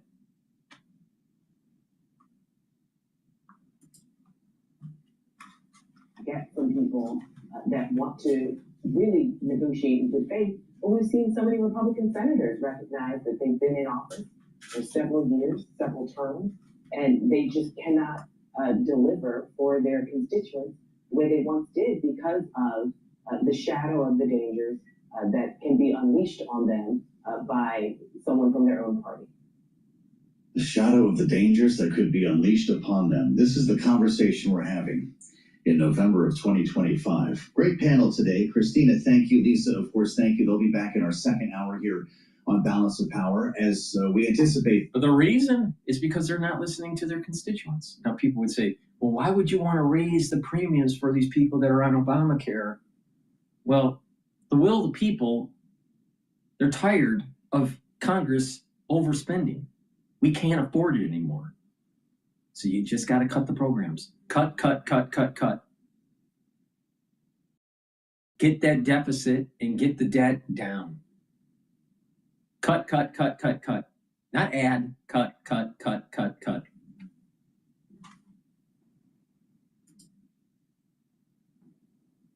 White House event about the GLP-1 drugs and pricing, pharmaceutical pricing in this country is going to resume during the Most Favored Nation's Oval Office announcement. We have learned a representative, as I mentioned to you, with one of the companies fainted. The medical unit of the White House quickly jumped into action. That gentleman is okay. We're still trying to identify who that was and exactly what happened, but the president should be back in the Oval at some point while we're still.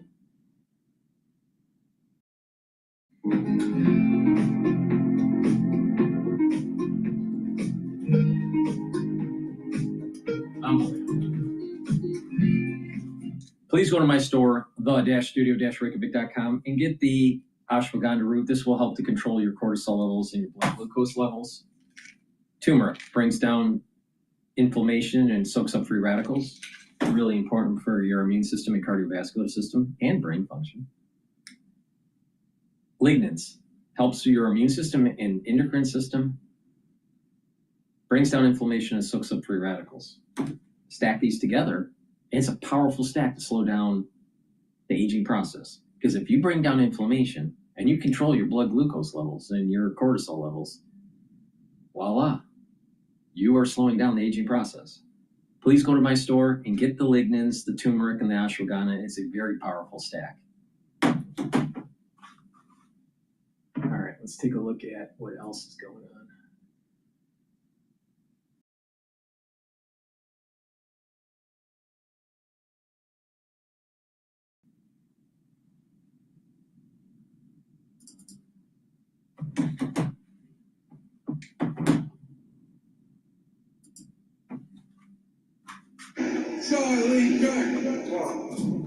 Nearly 10,000 people turning out for Turning Point USA's stop at Auburn University last night, honoring Charlie Kirk and the promise to keep his legacy going.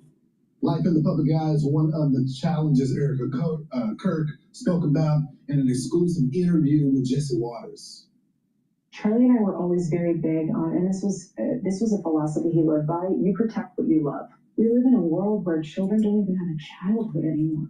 I don't trust people that look like they're fake tears, and I don't trust people that have a lot of gaudy earrings or rings on their fingers.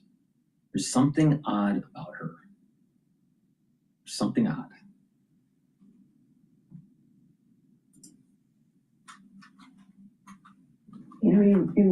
Why are you posting a photo of your kids so that you can get $50 off a stroller? Like, that does not make sense to me. And our babies are not for anyone else's viewing other than ours and our family. And why would I want AI images of my children out there? Why would I want, and yeah, we get kidnapping threats. We always have. We get death threats. We always have. You're just smart about it. Protect what you love. There's something Protect wrong. who you love. There's something odd about her. Fox News contributor Brett Cooper joins us now. Brett has 9 million followers across her social media platforms. She's a rock star, went to UCLA and was involved in Turning Point there. So what are your takeaways when you watched that interview last night with Erica? I'm just so impressed with her and her drive to continue Charlie's legacy. I mean, she has been handed an almost impossible task because Turning Point was Charlie and Charlie was Turning Point. And, you know, there are so many times that he could have taken a step back. He could have phoned it in, and he never did because he knew how important he was to the organization, to the students, to the brand, to, you know, everybody who donated money. And so now she has to take that on. And there's so many young people who are... No, I can't deal with her. I'm just going to skip that one. Let's see what Glenn Beck has to say. I want to start with the analysis from Van Jones on the Mamdani speech last night. Listen to what he said. I think the Mamdani that we saw on the campaign trail, who was a lot more calm, who was a lot warmer, who was a lot more embracing, was not present in that speech. And I think that Mamdani is the one you need to hear from tonight. There are a lot of people trying to figure out, can I get on this train with him or not? Is he going to include me? Is he going to be more of a class warrior even in office? I think he missed a chance tonight to open up and bring more people into the tent. I think his tone was sharp. I think he was using the microphone in a way that he was almost yelling.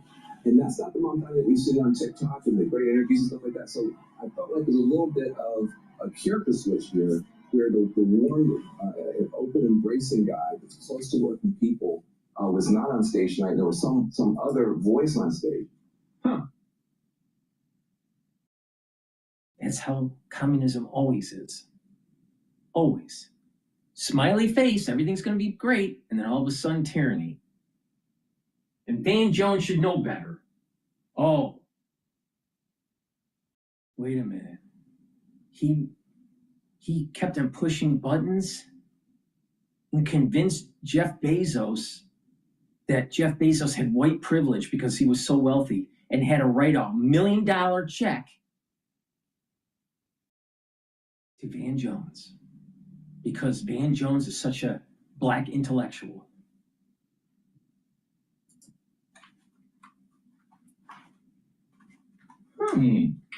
It's almost like a mask has come off. What a surprise. Yeah, by the way, Now- just quick recommendation for anyone in New York. If Mamdani tries to get you on a train, don't go. I think it's a terrible idea. Stay away from the Mamdani Very good train. points, too. I might have even gotten onto that train, without realizing. Very good point. Very good I don't think point. it's a German No you'll be train. invited, but No trains. No trains. Okay, so here's Mamdani, and this is how angry. Listen how angry he is when he's talking about Donald Trump. Listen to this.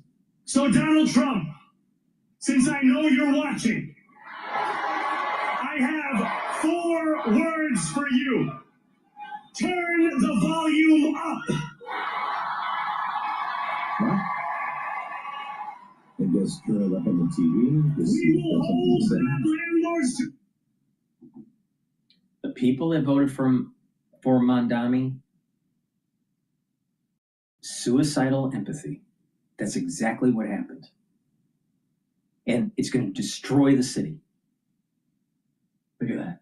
And then you got wealthy people trying to wait, he's a problem, but we better be on his good side. So we'll try to help him.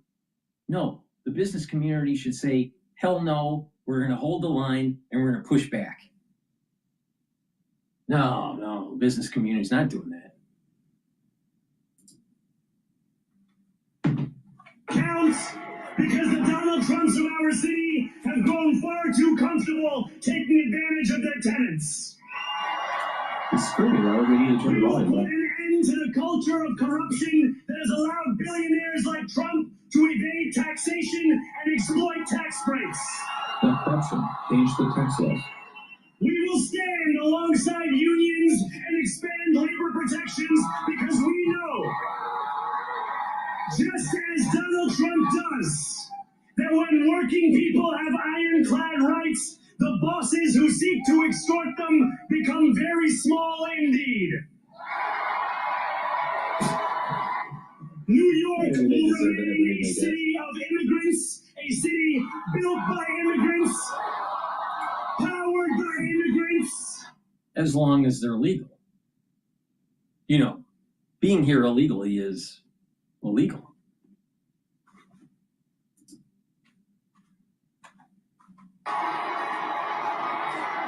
And as of tonight, led by an immigrant. A very angry immigrant whose own mother says he doesn't identify as an American. I mean, I can I just spend a minute on this? Because he's absolutely right. New York was built by immigrants. America was built by immigrants. I mean, unless you're a Native American, you're an immigrant. Okay, and I make the case that... Hey, Glenn, there were a lot of people that were American that built America too, not just an immigrant. You know, you could have been born here and you weren't an immigrant, and you could have helped build a nation, fight for the country. Not everybody was an immigrant that helped build the nation.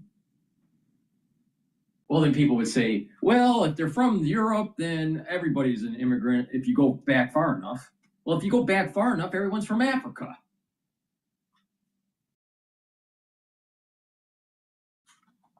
Come from Asia, even if you're an American, native. Go back far enough, you weren't on this continent. So I agree, all built by immigrants. But we have a difference now of immigrants. Listen to this from Teddy Roosevelt. There is no room in this country for hyphenated Americanism. Right, exactly. When I refer to hyphenated Americans, I don't refer to naturalized Americans. Some of the very best Americans I've ever known were naturalized Americans, Americans born abroad.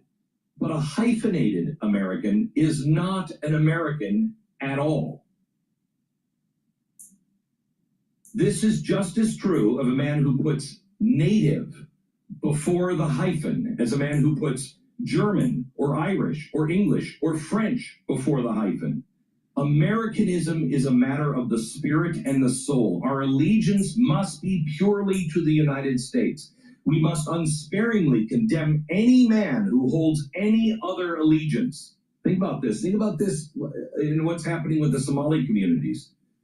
Think about Minnesota. Think about Dearborn. Think about New York. Think about what's being said about and to immigrants today. If he is heartily and singly loyal to this republic, then no matter where he was born, he is just as good as an American as anyone else. The one absolute certain way of bringing this nation to ruin, of preventing all possibility of its continuing to be a nation at all, would be to permit it to become a tangle of squabbling nationalities. An intricate knot of German Americans, Irish Americans, English Americans, French Americans, Scandinavian Americans, Italian Americans. Notice, by the way, he's not attacking people of color. These are all people from Western Europe. So this isn't something new, and it's not about racism. Scandinavian, yeah, boy, you must hate white people. Those are the whitest white people on the planet, for the love of Pete. The men who do not become Americans and nothing else are hyphenated Americans, and there ought to be no room for them in this country. The man who calls himself an American citizen and yet who shows by his actions that he's primarily the citizen in the life of our body politic, he has no place here, and the sooner he returns to the land in which he feels his real heart allegiance, the better it'll be for every good American. There's no such thing as a hyphenated American who's a good American. The only man who's a good American is the man who is an American and nothing else. I mean, when he said that in the early 1900s, he was talking about a whole different class of immigrants, race-wise, but it doesn't matter. Hyphenated American, race. If you are an American, you don't see race. People have in the past, and it's been wrong to do it. And you know who really saw that clearer than anyone else? the progressives, Margaret Sanger being one of them, the progressive movement. They're the ones who wanted to separate races. For the love of Pete. So he's now angry, and he's jamming a wedge between Americans and immigrant Americans. Listen to the next cut here. As has so often occurred, the billionaire class has sought to convince those making $30 an hour that their enemies are those earning $20 an hour. They want the people stop for a second. Dude, can you explain that? Play that again. Explain this sentence to me. The billionaire class has sought to convince those making $30 an hour that their enemies are those earning $20 an hour. What does that mean? What does that mean? I mean, the case is that the Republican Party, the evil rich people, billionaires, yeah, are trying to convince everybody that the problem in our country are the poor people. So exactly the opposite of what he's doing. He's trying to convince the people who are $20 hour laborers that the 32 billionaire class is their problem, is their enemy. No, very true. You might find some hypocrisy. Right. He's trying to put a wedge in where the poor are going to battle the middle class and the rich. That's the issue. And what's basically the bulk of the United States? The bulk of the United States is the middle class, not the poor, not the rich. Where's the wealth? Where's most of the wealth? And where's most of the taxation? It's in the United States. It's primarily in the middle class.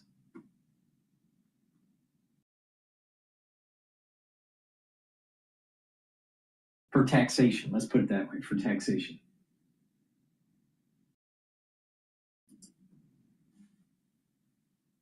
Go ahead, play the rest, please.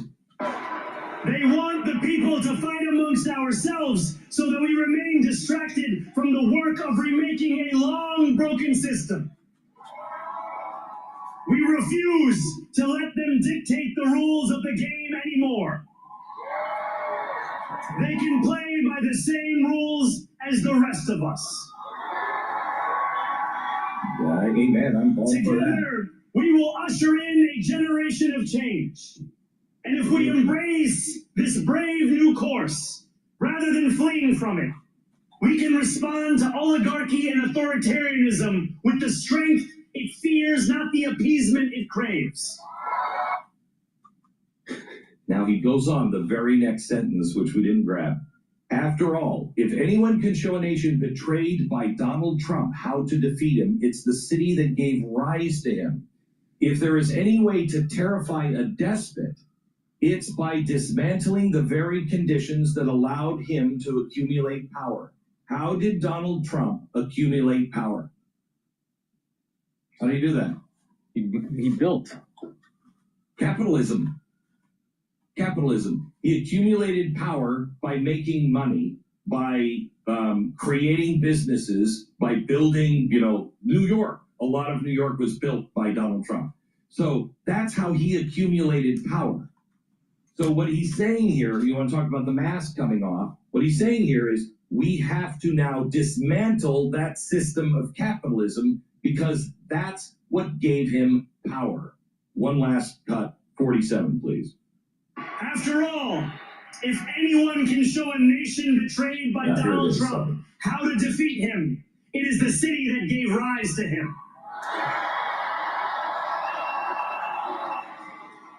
If there is any way to terrify a despot, it is by dismantling the very conditions that allowed him to accumulate power. He's so obsessed with this guy. This is not only how we stop Trump, it's how we stop the next one. It's amazing. It's going to be interesting to watch New York City over the next 4 years. Very, very interesting. because he is, he's going to be pushed by the left. They are going to demand that he does these things, and he wants to do them. So let's see what he gets done and how many great changes are coming to that city. Oh boy. Please go to my store, the-studio-reykjavik.com, and get the C60. You can get it in extra virgin olive oil, avocado oil, MCT coconut oil. You get it in a 2 ounce, a 4 ounce, or an 8 ounce configuration. It is cheaper per ounce if you buy the higher ounce configuration. Use discount 5, you get $5 off any order. Now, by taking C60, especially on an empty stomach, teaspoon a day, every day, you're going to soak up free radicals. It's 1,000 times stronger than vitamin C. And by soaking up free radicals, you're reducing stress on your cells. You're allowing your mitochondria to perform better, and you'll have more energy. And your tissues and your organ systems will perform better, including your immune system, your endocrine system, your brain function. And C60 will also help to soak up those free radicals at the vascular level and reduce the chances of plaque formation. Taking C60 every day, you will notice within 2 months the effects where your body is starting to heal and getting and performing better. Within 1 year, you're going to notice a physical difference between the way you look before you start taking C60 and a year later. And you're going to look younger. You're going to look younger 1 year later. Take a teaspoon a day every day, and C60 helps the basal layer of your skin and allows for the cells that generate new skin cells to be healthier, have less stress, have less free radicals, and therefore those basal cells will be healthier. But like I said, by taking it every day, you're helping your immune system, your endocrine system, your skin, and your other organ systems. Please go to my store, the-studio-reykjavik.com. Take a teaspoon a day. Now, yes, it is a little expensive, but it's 1,000 times stronger than vitamin C. You can't absorb enough vitamin C to even equal anywhere close to what this is. All right? There's nothing better in terms of soaking up free radicals. This is why it's so important as part of your anti-aging protocol to have this. Please go to my store, make sure you use discount 5 and you get $5 off. But take it every day, a teaspoon a day. And you'll notice that your body is healing. And what is also really important to realize is if you take it before a workout, you're soaking up the free radicals that you're generating during your workout. And you'll recover quicker. And you'll have better performance. So please go to my store and get the C60. It's the-studio-reykjavik.com. Click the link, go to my website, get the great products that I offer. Share the links, ask your social media to follow me. And if you like the videos that I do, please help support the work by purchasing the products. And if you would like, you can donate on Stripe, PayPal, or buy me a coffee on my website.